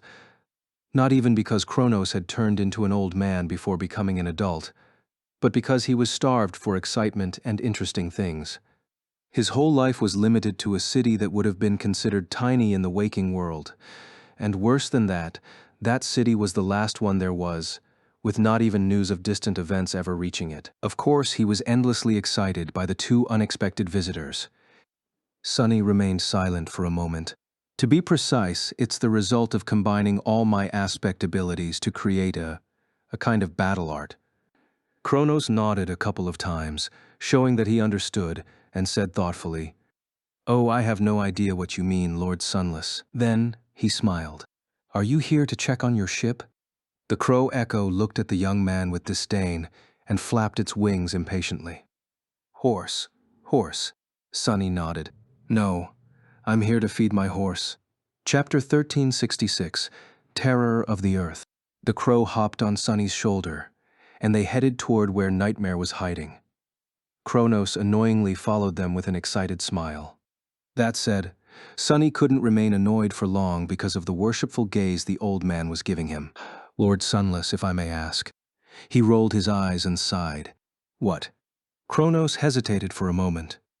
"What is a horse?" That almost caused Sonny to stumble. "What the hell? Why does it sound like something I would say?" He shrugged. "It's a large animal that runs really well. People used to ride them to get around. Of course, my horse is no ordinary horse. He's a real menace, that beast." The old man frowned in contemplation. But why wouldn't they just use a boat? Sonny suppressed the desire to grind his teeth and answered in an even tone. "The world outside the tomb is not all water, remember? Most people live on land. Horses are land animals." Kronos looked into the distance, confusion written all over his face. "Ah, I see, I see. Are there no land boats?" That seems strange. The barrage of questions continued. By the time they reached the deep shadows where Nightmare was hiding, Sonny felt a bit tired. Yes, Earth does sometimes shake, spew fire, and swallow entire towns. Not too often, though, mostly when a volcano erupts. Oh, a volcano is just a fire-breathing mountain, and a mountain is basically a big, sharp rock, tall enough to reach the clouds. There's ice and snow on top, but not enough air to breathe well. Rather, there's plenty of air, but you can't breathe it without dying. The old man's eyes grew wide. "How bizarre. I would never want to live on land. It sounds terrifying." Sonny stared at him wildly. "What the hell do you mean, terrifying? You live on an endless river that falls into a bottomless abyss, plagued by roving time storms and defiled monsters from the future." He shook his head, then said in a stifled voice, "Nightmare, come out." Two scarlet flames ignited in the darkness, and the shadows surged, forming into the shape of a dreadful black steed. Light glistened on Nightmare's steel fangs and sharp horns, tinted red by the blazing sunset. Kronos yelped, "Ah, a horse." His wrinkly face grew pale, and he took a couple steps back. My lord, you didn't tell me that horses are such terrifying beasts. Do land dwellers really ride them?" Sonny looked at the youth vindictively, then felt bad about it. The kid was very old, after all. What if seeing Nightmare gave him a heart attack? He hesitated for a moment, then patted Kronos on the shoulder. "Yes, but as I said, Nightmare is not your usual horse. He is an ancient shadow creature that used to serve an immortal transcendent before becoming mine. Now let's feed him." As Sonny threw an excited glance at the black steed and summoned the nacre ornament, the old man asked in a shaking voice, "But what does this dreadful beast even eat?" You don't seem to have any meat with you?" Consumed by thoughts of Nightmare's ascension, Sonny smiled absent-mindedly. "Oh, don't worry. I have what I need to satiate his hunger right here, with me." Surprised that Kronos suddenly took a few more steps back, he gave the old man a strange look and offered the ornament to the dark destrier. "Here, buddy. Sorry it took me so long." Nightmare snorted quietly, then brought his snout to his hand and pushed it, throwing the memory to the ground. Then, he crushed it with one strike of his adamantine hoof. A whirlwind of sparks rose from the crushed ornament and separated into 6 streams, each flowing into one of the dark embers burning within the shadow that served Nightmare as a soul. Here we go finally. Sunny had always been preoccupied with raising the power of Saint, his primary battle shadow, as much as possible, so he had neglected the black steed a little. It was not without a reason, of course. Nightmare's main purpose was not to be a destructive force in combat. He was a loyal steed first, and a fighter second.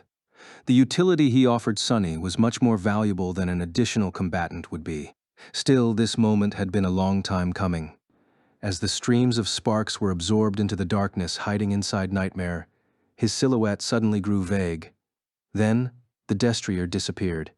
Already expecting that to happen, Sunny dove into his soul sea. Appearing in the lightless silence, he saw his shadow standing on the surface of the still water. Nightmare had lowered his head, his body trembling slightly. Yes. Within the shadow, the glow of the 6 dim embers was growing more and more intense. The water suddenly surged, as if assaulted by an invisible wind. Wisps of black flame rose from Nightmare's sable coat, soon shrouding his figure completely. Sunny had already seen a shadow rise to a new rank several times. He knew that the transformation would not take long. Unlike evolving to a new class, this change was only going to take several minutes. He waited patiently, as if feeling the importance of what was happening somewhere near, but away from their eyes. Both Crow and Kronos remained silent. Soon, the transformation was over. The restless waters grew still once again, and the black flames receded. Nightmare was revealed from within their veil, as fearsome as ever. His outward appearance did not change much. Only the red glow of his ferocious eyes seemed brighter. Despite that, his tenebrous silhouette brimmed with a new kind of power. Sunny grinned, an ascended terror. His steed was as powerful as the creature that Nephis had slain at the top of the Crimson Spire now. In fact, even Sunny, who possessed an extremely high level of mental resistance, felt a hint of dread grasping his heart when looking at the dark destrier. Wait, doesn't his aura of fear seem too strong? Trying to suppress his excitement, Sunny forced himself to continue looking at Nightmare and summoned the runes. In the next moment, his expression changed. What? When did this happen? The counter of the shadow fragments had been filled and emptied. Sunny knew that, of course. However, what he had not expected to see was that the counter of subjugated nightmares had been filled as well. The dream curse, Nightmare's terror ability, was unlocked.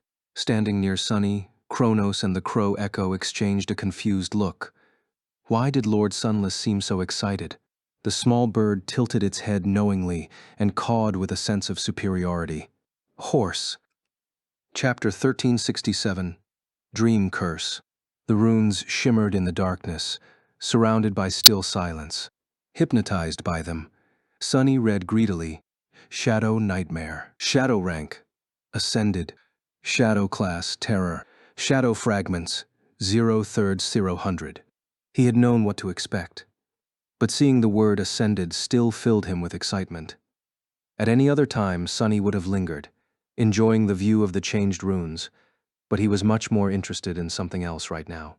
His gaze slid lower. Shadow description. This beautiful steed was tamed by the treacherous lost from light in the depths of a harrowing dream. The two shadows battled across countless nightmares, shattering them all apart. Neither was willing to give up, so in the end, the nightmares did. Despite the excitement, memories of his dreadful battle with Nightmare made Sunny shiver. Shadow attributes: Swift, Dark Destrier, Dreadlord, Dreamwalker. The attributes were the same as before. His steed was swift, could travel through dreams, and grew stronger when feared or surrounded by shadows. Sunny's gaze finally settled on the string of runes that interested him the most. Shadow abilities: Flowing shadow, mantle of fear, nightmare, dream curse. His eyes widened slightly. The first two abilities had not changed. Flowing shadow allowed nightmare to move through shadows with stunning speed, as well as become one of them. Mantle of fear was a powerful mental attack that induced terror in those affected by it. The second two abilities, though, the runes describing them were different. It happened faster than I thought. The nightmare ability shared its name with the black stallion. At this moment, its description read, Nightmare Ability Description. This shadow can create and subjugate nightmares. The more nightmares serve it, the more powerful it grows, both inside and outside dreams. Dormant nightmares, 287. Awakened nightmares, 252. Ascended nightmares, 455. Transcendent nightmares, 6.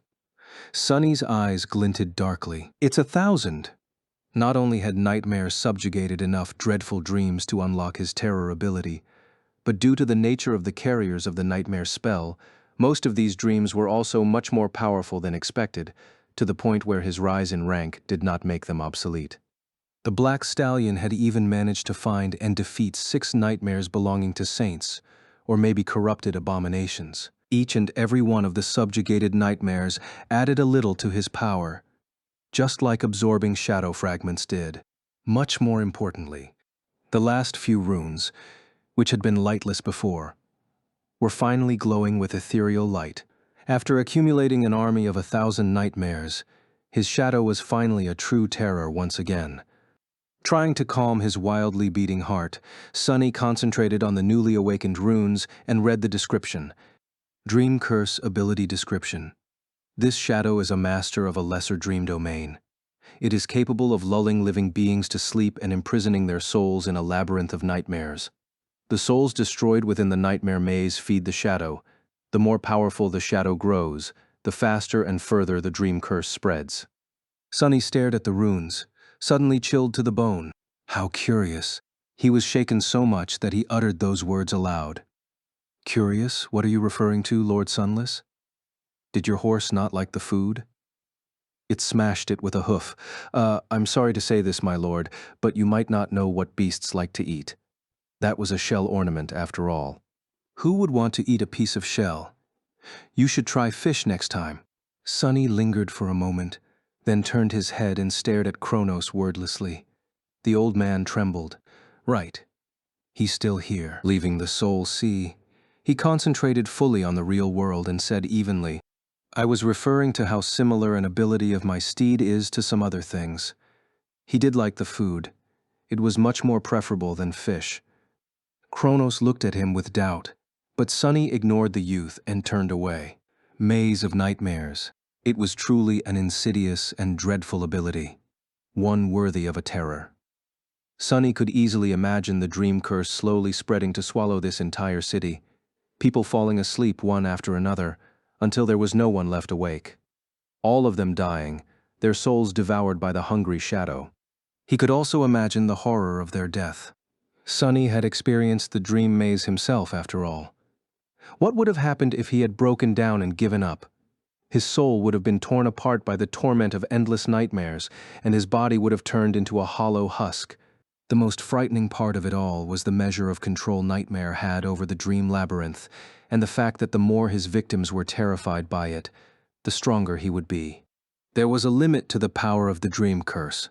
Of course, after all, Sunny had broken free of it by destroying each and every one of the dreadful dreams.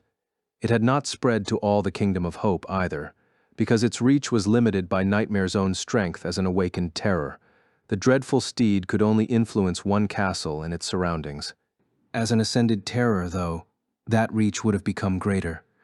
Who knew how far the dream curse would be able to spread in the future? But all of that was not why Sunny felt cold. Why would he? The power of his shadow was his own power. Rather, he was shaken by the words the spell used to describe the dream curse. A lesser dream domain. Didn't it sound like something he had encountered before? For example, the dreamscape.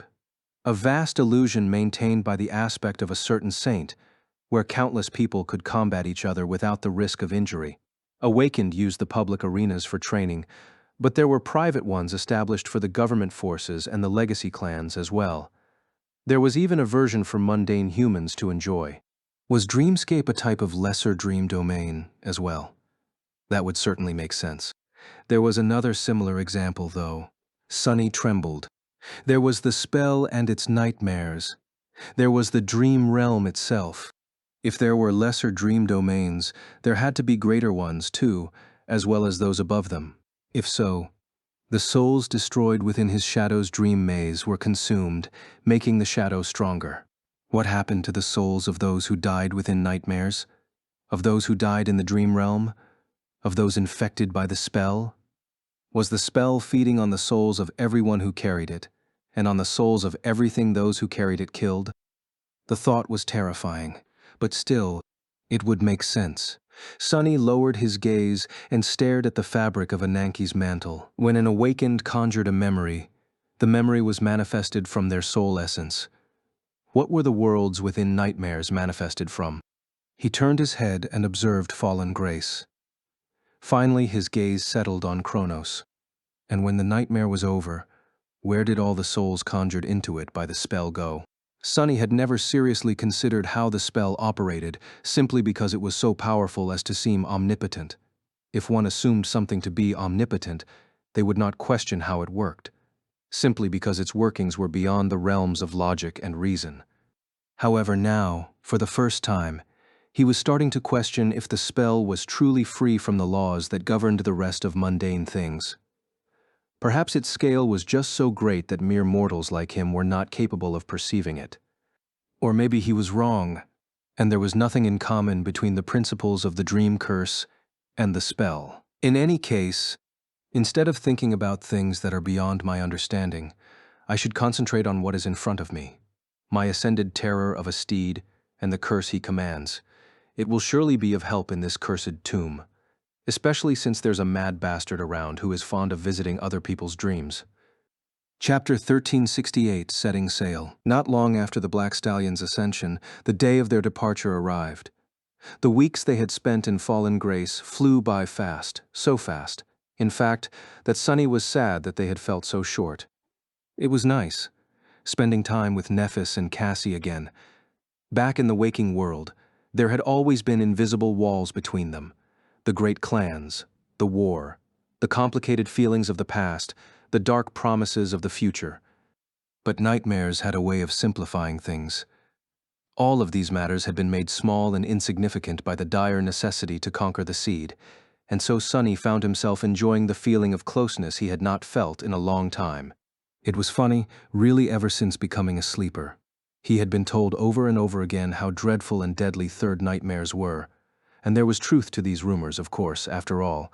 Sunny had already been forced to battle a damned great beast to survive here. But, strangely, most of his time in the tomb of Ariel had been rather peaceful. He had a feeling that peaceful days would become a thing of the past very soon, though. From today onward, theirs was a straight path. First to the dangerous waters where Effie and Jet were marooned. Then to the mysterious city of Twilight, to find Kai and Mordret. And finally to Verge, the throne of the defilement. To burn it down and conquer the nightmare. Of course, the Chainbreaker was going to return to Fallen Grace between each step to resupply, receive repairs, and give its crew an opportunity to recover.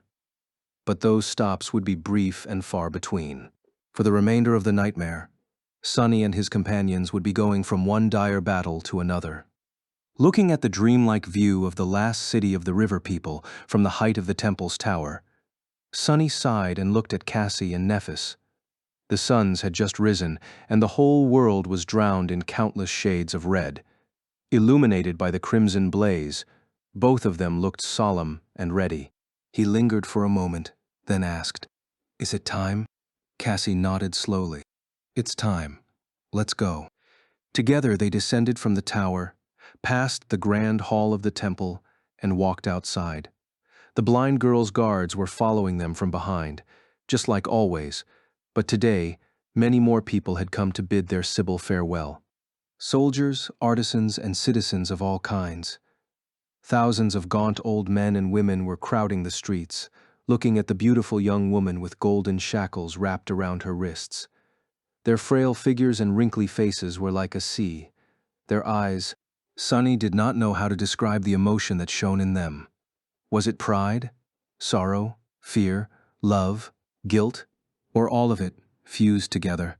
Human beings were not that simple, after all. They rarely felt only one thing. Most of the time, their hearts were an irrational and contradictory mess of clashing and conflicting emotions. Will we manage to save these people, or are they all doomed? Sunny knew that this was not the real fallen Grace, and yet he also knew that the shadows of living beings he killed in the nightmares were still within his soul, indistinguishable from the shadows that belonged to the inhabitants of both the dream realm and the waking world. So what exactly was the difference? They passed through the crowded streets and approached the piers. The chainbreaker rested on the water, freshly repaired and refurbished. Its tattered sails were replaced by new ones, each of a gorgeous, vibrant scarlet color. There wasn't much ceremony. Sunny, Cassie, and Nephis climbed aboard. The two deaf guards remained on the pier. But before they left, Cassie turned to the crowd of elderly riverborn and smiled. Her smile was like a ray of pure sunlight in this land of eternal dusk. My people. Her voice echoed above the water, reaching far and wide. The inhabitants of fallen Grace, the last humans in the tomb of Ariel, listened with rapt attention, catching every word. Sunny gazed at the crowd and soon noticed a familiar figure. Kronos was also here, looking at the graceful ship with awe and longing. Cassie waited for a moment, then continued, I have to apologize. Usually, I would have taken you all to the House of Parting to celebrate and enjoy a delicious feast. Sadly, the lower house is no more, and so I have no food to offer. A wave of murmurs rose from the crowd as many people chuckled. Someone yelled, It's all right, my lady. Feed us when you return. The blind girl remained motionless for a few moments. Still, today is not a day for sadness, it is a day for celebration. This journey I am leaving on is not my last. Instead, it is the beginning of a new era, a better era, an era of grace and freedom. She raised her hands and pulled them apart, easily breaking the golden chain. The shattered links fell into the water. Cassie smiled again. Lady Changing Star, Lord Sunless, and I, we are leaving to gather powerful outsiders and vanquish the defilement once and for all. Our victory is assured. I know. It would have been an empty proclamation if anyone else had said it. However, for the people of fallen Grace, Cassie was Dusk, the last Sibyl, the oracle who had guided their people for many generations, and who knew the secrets of both the past and the future. Hearing her, they stared with wide eyes. In the next moment, a joyous roar rose from the crowd. Our Lady knows. She saw it. Victory. Our victory is assured. Staring at the celebrating old men, their sorrow gone, Sunny leaned slightly and asked in a whisper, did you receive a vision of fate? Cassie froze, then shuddered slightly. A moment later, she turned to him, her smile turning brittle. Her beautiful blue eyes were shining with the reflection of the crimson sky. She lingered for a bit, then answered, Who cares about fate? If fate is against us, we'll break it. Sunny stared at her, befuddled. The corner of his mouth twitched. Do you think it's easy to break fate? The blind girl lowered her head slightly and turned back to the crowd. Her quiet answer was almost drowned out by the joyous cries. No, it's not easy. It's not easy at all. Soon the sails of the chainbreaker were filled with wind. The graceful vessel moved slowly, leaving the voices of the crowd behind. The people of fallen Grace watched as it sailed away, waving and wishing their lady good fortune in the days to come. But then they disappeared from view, obscured by the crimson haze. There was nothing but a vast expanse of water left in front of them. The first of the many battles was approaching. Chapter 1369, Lost Library. Their first goal was to find Jet and Effie. Cassie had been able to determine the general area where they were marooned, but not why. She was also not sure what dangers awaited the chainbreaker in that hazardous region of the Great River. However, she did have a lead. The problem was that this lead was buried in one of the lost temples of fallen Grace, the palace where a defiled Sibyl had once been entombed alive. During the battle for the city, The temple had been unsealed, and the island ships that could not be saved were abandoned. Cut free, they had been left to the currents. The rest of the flotilla fled upstream, where it remained to this day. Nevertheless, the chainbreaker was moving into the past once more, searching for the lost districts. Sunny, Nephis, and Cassie were going to find the lost temple, slay the defiled Sibyl, if the creature was still dwelling there, and sift through the temple's library in search of information about the place Effie and Jet were trapped in. Breathing heavily, Sunny leaned on the side of the ketch and cursed quietly. The ketch had been patched up and repaired as well. With its masts dismantled and stored, it resembled a proper lifeboat. The craftsman of Fallen Grace had also constructed an actual nest for it, with ropes and pulleys to lower the ketch into the water and hoist it back up again when needed. Nephis was at the stern, controlling the ship, while Cassie was examining the damaged essence lines of the ancient vessel nearby. Looking at her, he decided to rest for a few minutes and asked somberly, why wasn't that Sibyl killed after succumbing to the defilement anyway? Simply sealing the temple does not seem like a reliable solution, especially since it seems to have been done in a hurry, with all the valuables remaining inside. Who just goes and loses an entire library? The blind girl was distracted from her thoughts and turned to him, her golden hair fluttering in the wind. She lingered for a moment, then shrugged. I'm not really sure. It happened long before we entered the nightmare, so perhaps the people of Fallen Grace simply couldn't bring themselves to kill one of their Sibyls. You saw how conflicted they are about us. Perhaps sealing her inside and turning the temple into a mausoleum was simply safer. She sighed and shook her head. I agree, though. It was a mistake. When I entered the nightmare, we could have preserved the entire city, if not for their misguided ways. There were 2 Sibyls left in Fallen Grace back then, and one of them had just succumbed to the defilement. She was still new to her unholy powers, though. The battle was dreadful, but we could have won. Her face turned dull. It was not until the seal of the old temple came undone that disaster struck. Once that thing got out, there was no stopping it. Sunny raised an eyebrow with a dubious expression. And yet you want us to seek her out? Cassie sighed, then smiled lightly. Well, I alone was not enough to both battle the creature and prevent the city from sinking, but the 3 of us together, that is a completely different story. I don't think we'll have too much of a problem dealing with her. If we do fail to take down a single defiled, there's no point in even trying to conquer the nightmare, don't you think? Sunny smiled crookedly. I guess. There was another reason why they wanted to slay the defiled Sibyl, as well. The conflict of the nightmare seemed to be connected to the fate of Fallen Grace, and of the river people civilization as a whole. The natural ending of this story was complete extinction, which was why Sunny and Nephis were determined to destroy Verge and save the last human city instead. But simply eliminating the source of the defilement was not enough. Right now, the people of Fallen Grace were doomed for no other reason than that they were all too old and weak to have children. To ensure that a new generation of the river people could be born, the city had to return to its previous position downstream, which was impossible because of the lingering presence of the defiled Sibyl. So, the creature had to go. Sunny looked at the crimson sky, then asked, how does it work anyway? Why was the entombed Sibyl so much more powerful than the one you killed?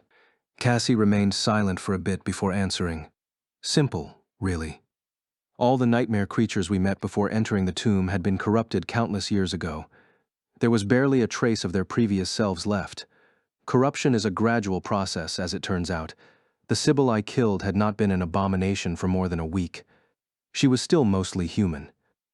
The other, though, had spent a long time sealed in that temple. The thing that broke free from it could barely be called a human. Its powers were greater, and it was much more used to them as well. Sunny sighed. It made sense. With his curiosity satisfied, he decided that it was time to get back to the arduous practice. He was trying to master the sorcery of names. Sadly, Sunny was making zero progress. Learning the names themselves was not too hard. At least not the simple ones Nephis had done her best to teach him. Even though those names were eerily odd, barely fitting into his mind and constantly fading from his memory, he possessed enough mental discipline to hold on to the knowledge of them. The problem was actually trying to speak them, in that regard. Sunny was failing miserably.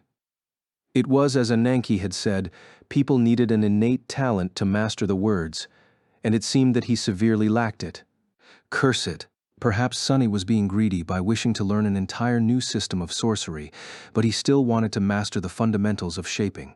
Today, his attempts to summon the wind were going even worse than usual. He was tired and drained, but there was no result whatsoever. Damned wind, come on, blow. When Sunny's irritation reached a boiling point, Cassie suddenly straightened and turned her head slightly. There was a frown on her face. Something is wrong. Chapter 1370, Insidious Adversary. Sunny sighed heavily, then subtly studied the world through his shadows. There was no danger around them. Everything seemed fine. That said, his intuition was indeed telling him something. It was not exactly ringing an alarm, but there was an eerie sensation at the back of his mind. He rose to his feet and studied the great river with his own two eyes. After a few moments, Sunny asked, "What is it? I don't see anything." Cassie did not move, her frown deepening. The waves rustled as they brushed against the hull of the ship. The sails rippled in the wind. Raising a hand, she touched her cheek briefly, then said somberly, "I feel strange, as if I'm drunk." Sunny stared at her wordlessly. "Huh?" The blind girl grimaced. "It's like I'm seeing double, only, of course, it's not my sight that is blurry. Rather, it's my aspect ability, the one that allows me to sense what will happen a few seconds into the future." He remained silent for a few moments. The shadows across the chain breaker moved, stirring. "So what you're saying is that something is wrong with the future?" Cassie hesitated a little, "Or at least with my ability to perceive the future." That was a rather terrifying thing to hear. Sunny looked around once more, noting how peaceful their surroundings looked. The sky was burning beautifully with countless shades of red, with not a cloud in sight. The surface of the flowing river was spotless, with nothing hiding beneath it. And yet there was something sinister happening to the world, unseen and imperceptible. If not for the keen senses of the oracle, none of them would have known that something was wrong. "Let's go." Taking Cassie by the wrist, Sunny guided her to the stern of the ship, where Nephis was holding the steering oar. He had not had to guide the blind girl in a long, long time, but now that her aspect ability was compromised, she must have been disoriented. Even if she was looking at the world through his eyes, that was not the same as perceiving it with her own senses. What the hell is happening in this damned tomb?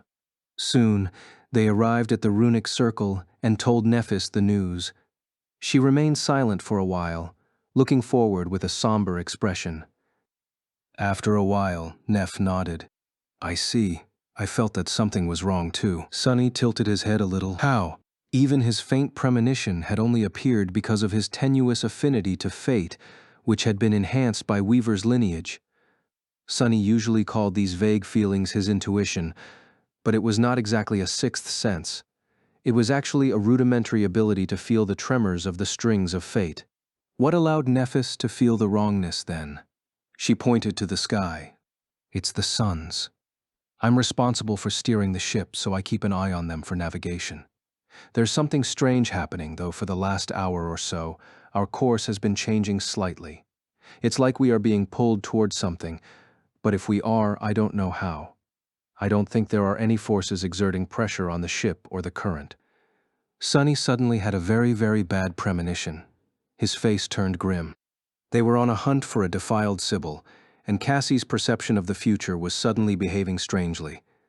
More than that, the world itself was not working quite as it was supposed to. No, it can't be, can it?" Glancing at the blind girl, he asked evenly. "Say, Cassie, that thing that broke free when the temple was unsealed, what exactly were her powers?" Cassie hesitated for a moment. "I am not sure. I did not get a proper look at her. All I remember is that all the soldiers I sent to stall her were torn to shreds in an instant, unable to land a single blow on her hide.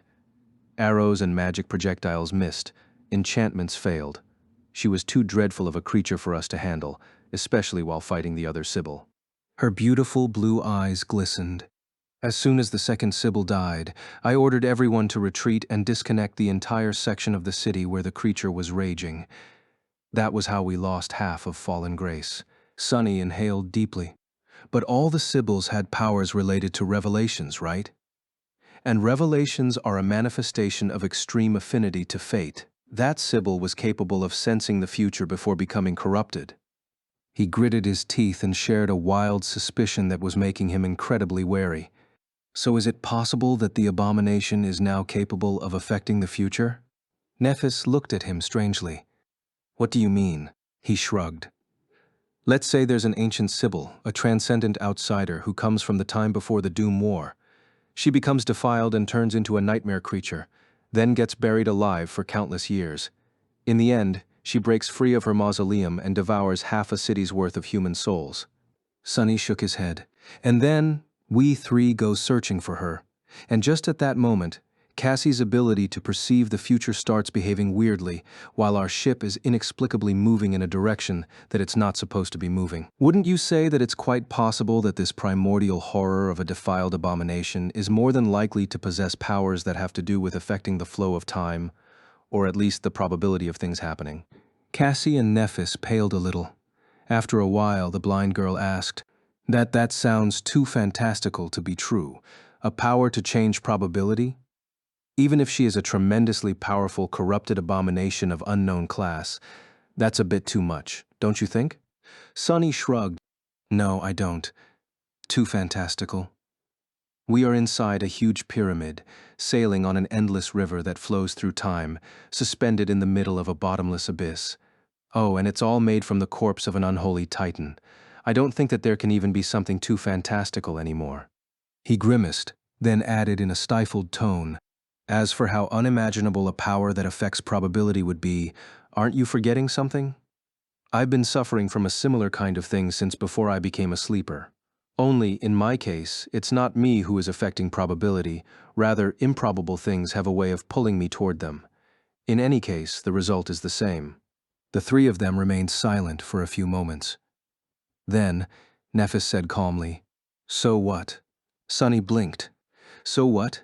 You are not wary of an enemy who can literally change the future as they see fit? She leaned back, then shrugged with indifference. There are obviously some limits to that power, if you're even right about its nature. Otherwise, we would have died from heart attacks or been hit by stray lightning already. Why don't we just go and kill that Sibyl, anyway? Do I need to remind you too that we also have the power to change the future? Sonny and Cassie were confused. The blind girl tilted her head a little and asked, We do? Nephis nodded. Of course. If we go there and kill the abomination, that will be the future. We would have made it. Every action performed by every person in the world changes the future. That power is really not that unique. In fact, it's pretty universal. He stared at her for a moment, then chuckled wryly. It's hard to argue. The power to change the future, huh? All right. Let's go and make a future where the abomination is dead and we're alive. It's not like we know how to escape anyway. Chapter 1371, Dark Garden. The chain breaker was sailing across the blood-red expanse of flowing water. Under the blazing crimson sky, no mystical force seemed to be influencing it, and yet its course was being set by someone other than the person holding the steering oar. The ship was being pulled toward the lost temple of fallen grace. On its deck, three masters were preparing for battle. Sonny was stretching, his expression calm and focused. Not that Cassie and Nephis could see it. He had summoned Weaver's mask a long time ago. In the battle against a corrupted oracle, it was both his best weapon and shield. Cassie had summoned her armor and half-mask. The quiet dancer and a long dagger were resting in twin scabbards on her hips. Nephis was still wearing her white tunic, but there was a beautiful longsword in her hands now. Its hilt was black, with the symbol of a scarlet anvil being pierced by a sword etched into the pommel. How do we even fight an enemy who can influence the future? After Sonny asked the question, both he and Nephis turned to Cassie. The blind girl frowned slightly. How should I know? Who else would know but her? Sonny hesitated for a few moments, then said awkwardly, Wouldn't a person who can perceive the future know how to kill one of her kind best? The blind girl shifted, then turned to face him. After a short pause, she smiled faintly and asked, What? Haven't you thought about how to kill someone like me before? A lot? He coughed. Never crossed my mind. Hearing him, Cassie laughed. It's like Nephis said. Her power has to have a limit. Say she can alter the path of one arrow, then hit her with two. If she can alter the path of 100 arrows, hit her with 101. Sonny nodded. Indeed, this was the method he had come up with when pondering how to deal with Cassie, purely out of academic curiosity, of course. Since she could perceive a few seconds into the future, the only way to defeat her was to either exhaust her essence or create a future that was inescapable, then knowing it would be of no help. The same principle worked against someone with the power to alter the future, in theory. Assuming that the defiled Sibyl could raise the probability of certain events happening, the key to defeating her would be creating a situation where all possible outcomes led to her death. He sighed. So, the brute force approach, I hate it. Nephis stared at him incredulously. Meaning that you like it? Sonny shook his head earnestly. No. She hesitated for a few moments, then let out a quiet sigh. This mask is confusing. Was it? Sonny did not think that it was that confusing. All it did was reverse his flaw, making it so that he could only tell lies. As it turned out, always lying was much more liberating than always telling the truth. That was because there were countless lies, but only one truth. That said, he wouldn't want to live while always wearing Weaver's mask. Lies might be liberating, but he did not think that a person who only deceived could be a part of a community, at least not in any kind of meaningful way. And no one survived in the dream realm alone. But much more importantly, being cursed to always tell the truth had landed him in hot water more than once. But looking back at his life up until now, Sonny clearly saw how it had benefited him as well. Without the flaw, he would have continued to lie and deceive, remaining isolated and untrusting. The mindset that had saved his life countless times in the outskirts would have become the end of him in the perilous world of the spell. He would not have grown close to anyone, and would not have made precious friends. And that, most likely, would have led to him dying in some ditch, miserable and alone. Sonny still had plenty of chances to die in a ditch, but at least his death was not going to be quite as bitter. That's personal growth right there. Chuckling under his breath, he looked at the crimson sky. Perhaps Ananke had been right. Only flawed things had a reason to improve, and thus being flawed was the greatest source of growth. What did it mean for the gods and the demons then? Did the gods, who had been born flawless, create the universal law of imperfection to fuel their own rise to power? If so, which god was it that had created such a cunning thing? Sonny remained motionless for a while, then sighed and shook his head. Who cared about these things? The gods were dead anyway. And he was going to be dead too, if the three of them failed to kill the defiled Sibyl. I don't see anything. Nephis raised an eyebrow, then suddenly tensed. Meaning you do see something? She turned and peered at the horizon. There, a dark shape was slowly appearing from the scarlet glow. A crooked temple was rising from the water, most of it hidden from view and drowned. Its walls, once white and beautiful, were covered by cracks and overgrown with moss. Dark vines were crawling up the broken facade like a burial shroud, blooming with beautiful black flowers. The artificial island the temple had once stood upon was broken and partially submerged. What little of it remained above the waves was like a wild garden, its dark expanse brimming with thorns. The sky itself seemed to dim as the chain breaker drew closer to the drifting derelict. The eerie sensation at the back of Sonny's mind grew stronger. Just relax. I'm sure there's nothing to worry about. He threw a grim look at the sin of solace, then commanded the manifested shadows to lower the sails. At the same time, his own shadows moved, gliding across the deck toward their master. Cassie unsheathed her rapier and dagger. Nephis silently raised her sword and rested its blade against her shoulder. She remained silent for a while, then suddenly let out a long sigh and covered her face with a palm. Sonny gave her a glance. Huh? Wait, don't tell me that you're actually worried. Neph avoided looking at him, lingered for a bit, and shook her head. No, I'm just realizing the meaning of everything Lord Mongrel said. Her voice sounded strangely aggrieved. Was Sonny seeing things, or had her cheeks become slightly pink?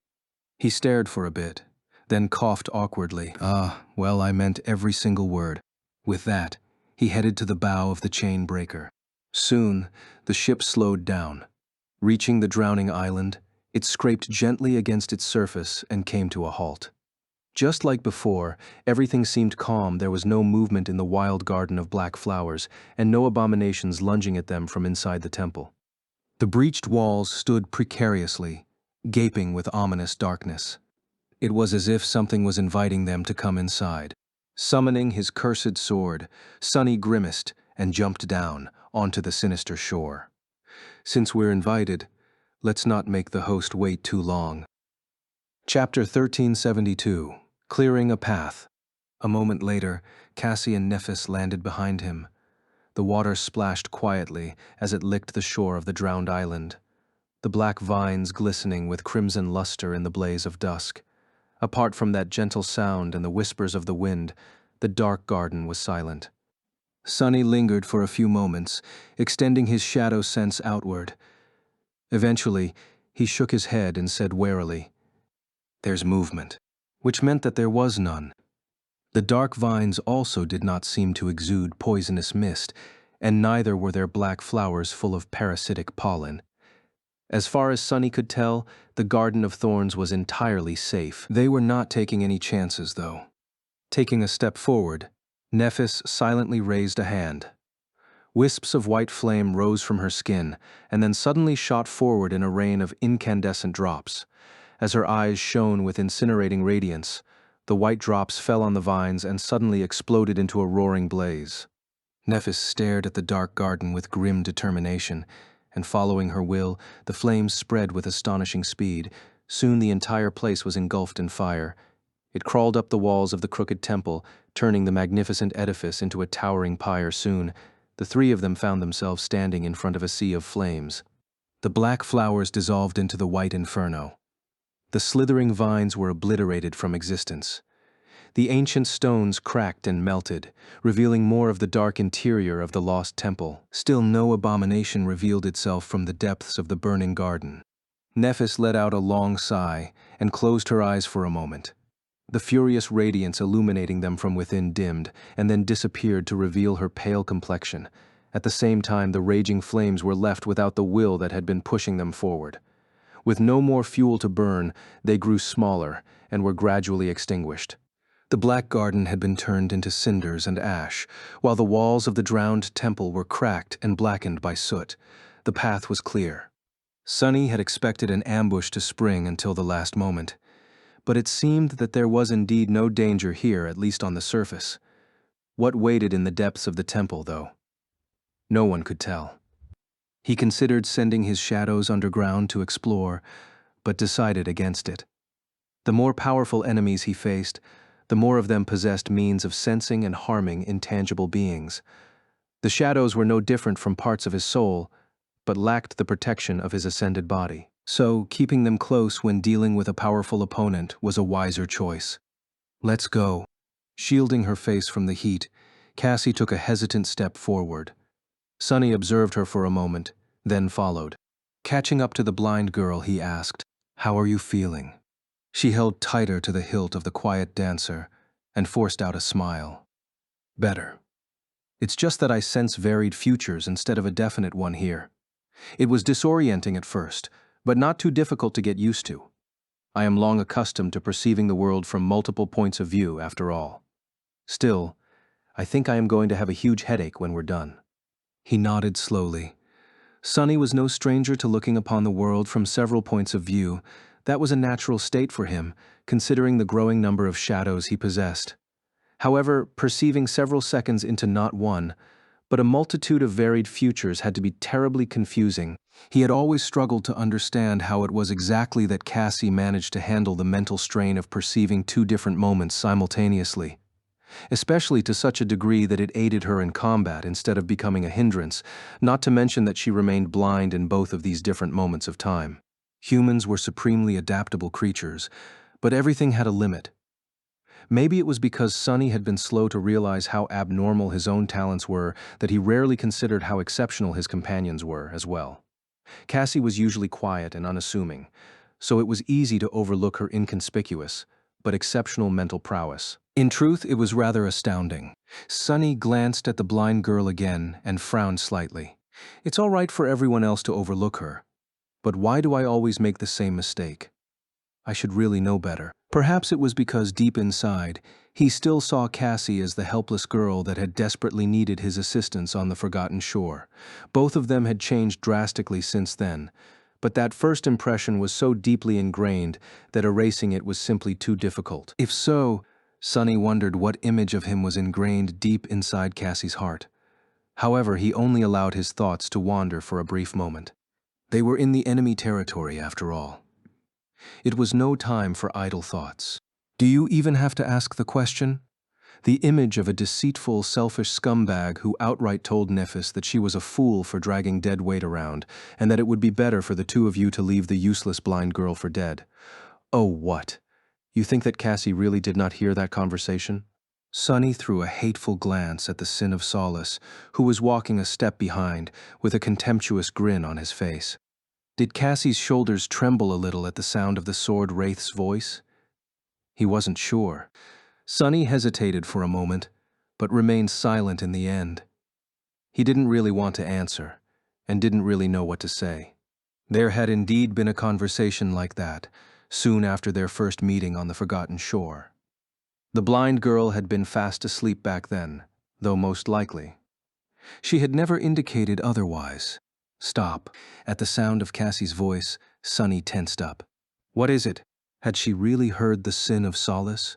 The blind girl remained motionless for a moment, then took a step forward and leaned down. Her hand disappeared into the ash and pulled out the singed remains of a crude spear from beneath it. Her face turned somber. Dropping the spear back to the ground, she sighed and said darkly, "It's the drowned." Chapter 1373, Counting Echoes. The word hung in the air, both ominous and strangely familiar. Sonny frowned and studied the remains of the crude weapon. Finally, he asked, "The drowned? We have never met abominations like that." Which of course meant that they had... Nephis nodded. Yes, a group of them attacked the Chainbreaker once. Drowned outcasts. That was what the spell called them. They weren't too powerful, apart from the depth dweller that arrived with them. Cassie shook her head somberly. The outcasts are the dregs of their kind. Most drowned are much more dangerous. They are a special tribe of nightmare creatures here in Ariel's tomb. No one really knows where they come from, but many believe that the drowned were humans. Once, they hunt in groups and herd true horrors of the depths to use as war beasts. Most troublesome of all of them possess at least a rudimentary level of sentience. They follow strange rituals, too. Nephis frowned. I'm sure we will manage. Unless there are titans or great ones among them, the three of us should be enough to deal with these drowned. The blind girl remained silent for a few moments. That is true. Although the trace of the drowned is bad news, they're nothing we can't handle. I am concerned about what their presence here represents, though. She turned to face the ruined temple and gritted her teeth. These abominations are very territorial. They constantly battle with other nightmare creatures and leave signs to avoid the waters where truly powerful foes dwell. The fact that the drowned are here on the island means that they have accepted the Sibyl as their ruler. Cassie paused, then added with a dark expression, which means that she has become a tyrant, at least. Only those have enough authority to make the drowned submit to them. Sonny let out a sigh. So a corrupted tyrant, then. He had faced more powerful nightmare creatures, but only a handful. While a corrupted tyrant was not beyond their ability to slay, it was certainly not an easy foe to face, especially on the creature's terms. His voice sounded glum. How did she become a tyrant, anyway? Wasn't she a corrupted beast first? Then again, Dusk of Fallen Grace had met him as a terror. It was obvious that nightmare creatures could reach a greater class than what they had started from, just like Saint could. That was a trait that all noble creatures, those that succumbed to corruption and those who did not, shared. And it seemed that corrupted humans shared that ability as well. Not unlike how he, Nephis, and Mordred did. Cassie shrugged. She was defiled a long time ago. She also fed on the powerful warriors of Fallen Grace, and gods know what else since then. In any case, she won't be waiting for us alone. We must be prepared to fight her entourage as well. Sonny smiled behind his mask. Too bad we don't have an entourage of our own." As he said those words, two menacing figures stepped out from the shadows to stand by his side. One was a graceful knight in a suit of intricate onyx armor. The other was an infernal fiend forged out of black steel and broken blades. A terrifying black steed rose from the ground behind them, crimson light reflecting from his adamantine horns and wolf-like fangs. Cassie let out a quiet sigh, then summoned her echoes as well. A whirlwind of white sparks formed into two humanoid figures. One was a woman wearing a red dress, not unlike the one the blind girl wore, her face hidden by a veil. Sonny suddenly felt a chill run down his spine as he looked at the silent figure. Why did it seem like there was something entirely inhuman hiding beneath the flowing red fabric? When the echo of the defiled Sibyl moved, it was eerily too smooth, as though she was hovering above the ground or slithering like an eel instead of taking steps. He thought he saw a glimpse of a glistening black tentacle appearing for a split second from beneath the hem of her crimson skirt. The most unnerving part, however, was her empty gaze. Sonny had never felt comfortable around human echoes, and he did not feel comfortable around an echo of a former human either. Cassie's second echo was less disturbing, but just as curious. It was a tall steel mannequin with 4 arms, each holding a sharp blade.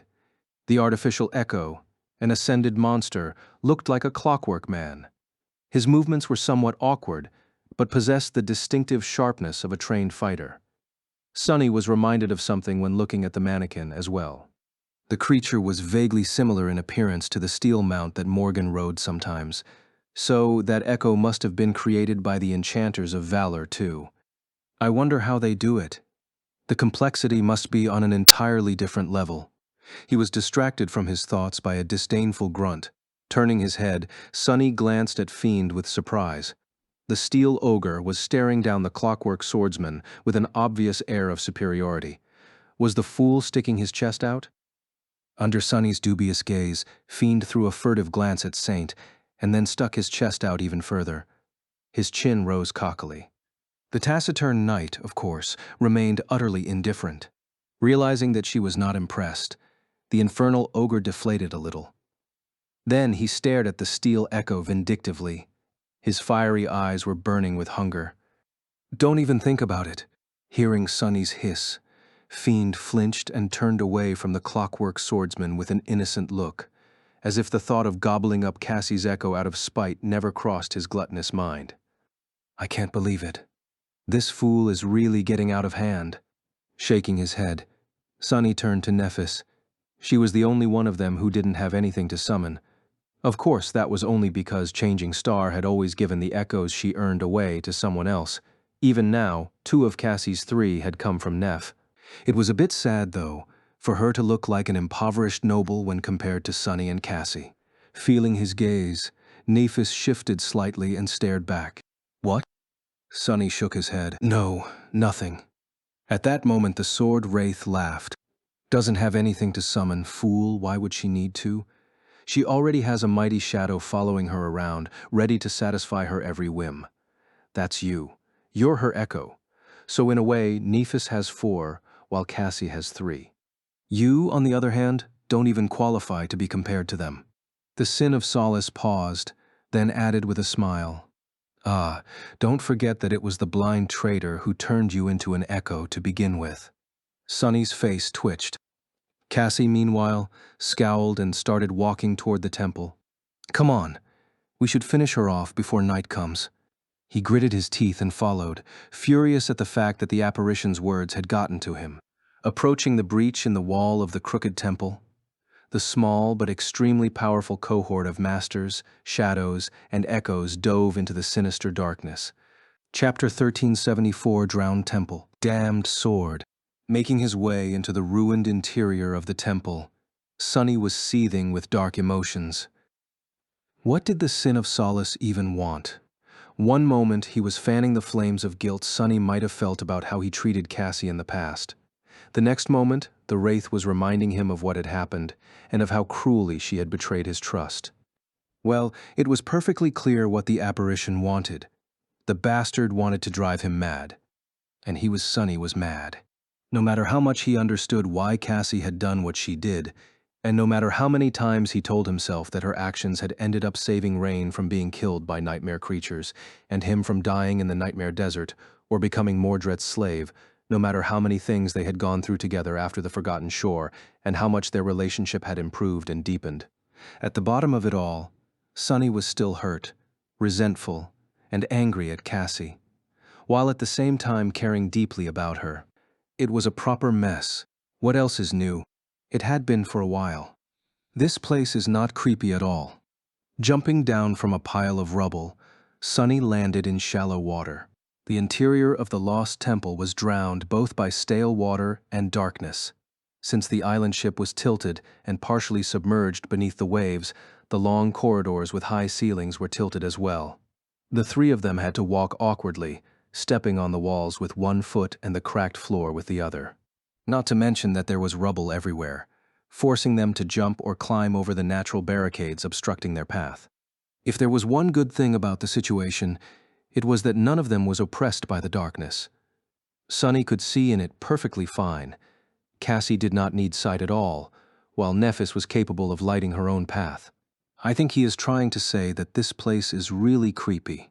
Nephis looked at him and smiled with satisfaction, proud to have understood his meaning. Sunny stared at her incredulously. What? Why does she look so smug? It's really not that hard to understand. Neph was such a weirdo sometimes. Shaking his head, he turned away and continued to make his way deeper into the temple. Cassie was walking at the front, protected by her echoes. Nephis and Sunny were in the middle, with his shadows following them from behind. The layout of the temple seemed different from the one the blind girl had lived in, but she seemed to know the way.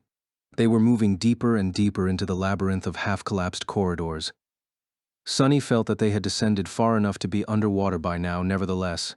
The ancient temple must have retained some structural integrity, considering that it was not fully flooded. Their surroundings, however, were rather ominous. It was not even because of the darkness, the stale water sloshing at their knees, and the eerie feeling of something influencing the future. It was because this place had served as a prison for the defiled Sibyl for a long, long time before being cut from the rest of the city and ending up half-drowned. From time to time, Sunny noticed strange marks on the cracked walls, as if someone had clawed at them in fury. Other times there was dried blood smeared across the old stone. The whole temple seemed strange and sinister, like a ruin haunted by an unspeakable evil. Of course, Sunny was not afraid of ghosts. He had slain enough ghosts to treat them with indifference. What he was afraid of, however, were the Sibyls. Even though Sunny did not want to admit it to himself, he still shuddered when remembering the cold despair of LO-49 and the horror of facing its butcher in the depths of the ocean. He had been with Knave and Bloodwave back then. Today, he was with Nephis and Cassie. Even though the two of them were weaker than the champions of the House of Night on paper, Sunny somehow felt more reassured in the company of these two young women. The three of them had survived far worse odds together. It's all right to be afraid. He was sure that he'll feel better after putting down another one of these defiled oracles with his own two hands. We are getting closer. Cassie's words were sobering.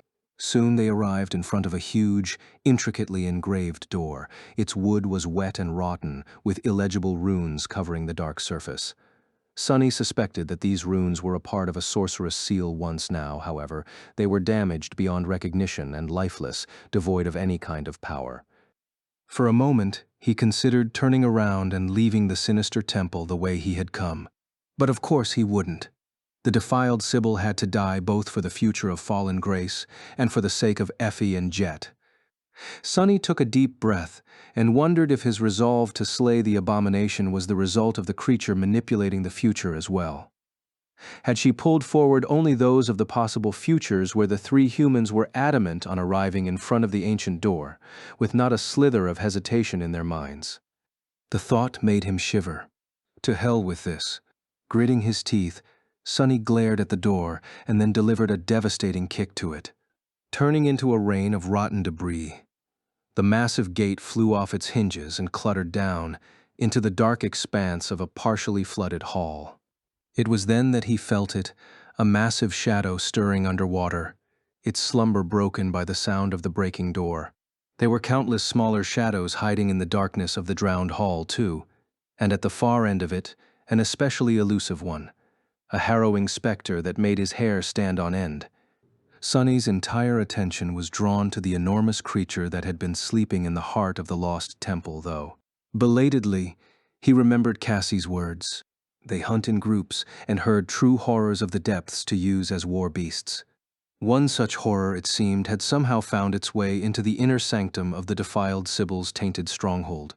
Chapter 1375, Spoiled for Choices. The dark surface of the water exploded, and a gargantuan shape rose from beneath it. Sonny struggled to contain his revulsion as he saw its grotesque form. The creature looked so appalling and alien that he did not even know how to describe it.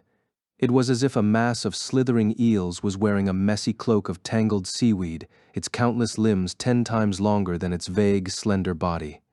How did it even manage to stay hidden? The great hall of the lost temple was flooded, but the water was not that deep. As the revolting depth dweller continued to reveal its twisted shape, the dark water boiled, and countless drowned revealed their presence. These ones were similar to the abominations that had attacked the Chainbreaker in the past, but also different. Their bodies were humanoid, with powerful black tentacles instead of a pair of legs.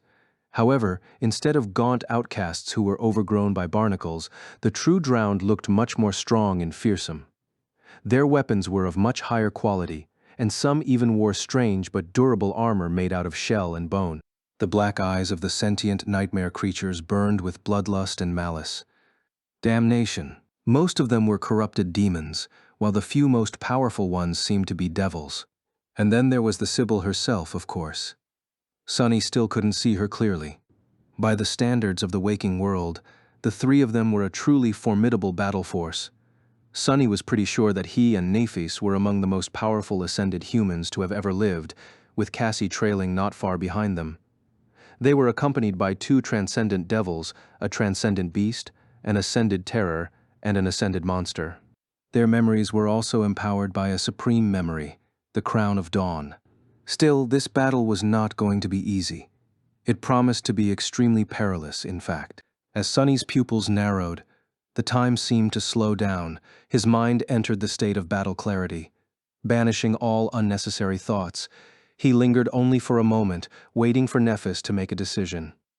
Every battle force needed a commander, and for their cohort, the burden of command lay squarely on Changing Star's shoulders. "I'll handle the depth dweller. Sonny, if you will, slaughter these drowned, Cassie. You will have to occupy the Sibyl." Sonny was already moving, the blade of the sin of solace slashing through the air. As he did, though, a transient thought entered his mind. This was it. This was what he knew best. After the endless onslaught of bloody warfare Antarctica, he had thought that he was sick of and nauseated by battles, bloodshed, and violence. But after experiencing these strangely peaceful months in the third nightmare, had he secretly missed the dark splendor of combat? "I'm really losing it, huh?" Then there was no more time to think. The silence that had reigned in the flooded hall was torn apart and obliterated. To his right, the darkness was suddenly vanquished by a furious explosion of radiant light. Sonny saw a glimpse of a silvery sword and felt the entire temple tremble as the gargantuan depth dweller moved to meet it. Nephis had wasted no time attacking the ancient abomination. He had no doubt that she would keep the appalling creature busy. His role, however, was no less important. Sonny had to eliminate the drowned and clear the path for Cassie to face the Sibyl. Will she be all right? Suppressing his worry, he lunged forward. Sonny was really spoiled in this battle. With the crown of twilight supplying him with an almost endless amount of essence in this place of eternal dusk, he did not have to be frugal with how to use it at all. The limits that had oppressed him during the entire Southern campaign were gone. The only one that remained was mental capacity. There was a lot he could do. Shadow manifestation would allow him to, if not outright kill, then at least wound and stall many of the abominations. He could achieve something similar by controlling water with the help of the Serpent King's crown. While the hall was not spacious enough to warrant turning into the Onyx Serpent, he could still use Shadow Shell to assume the form of the Shadow Spawn. He could also use Shadow Step to rain terror on the battlefield. The problem was that his mind was not potent enough to handle all of these tasks at the same time. The enemies were also more powerful than any group he had faced in Antarctica.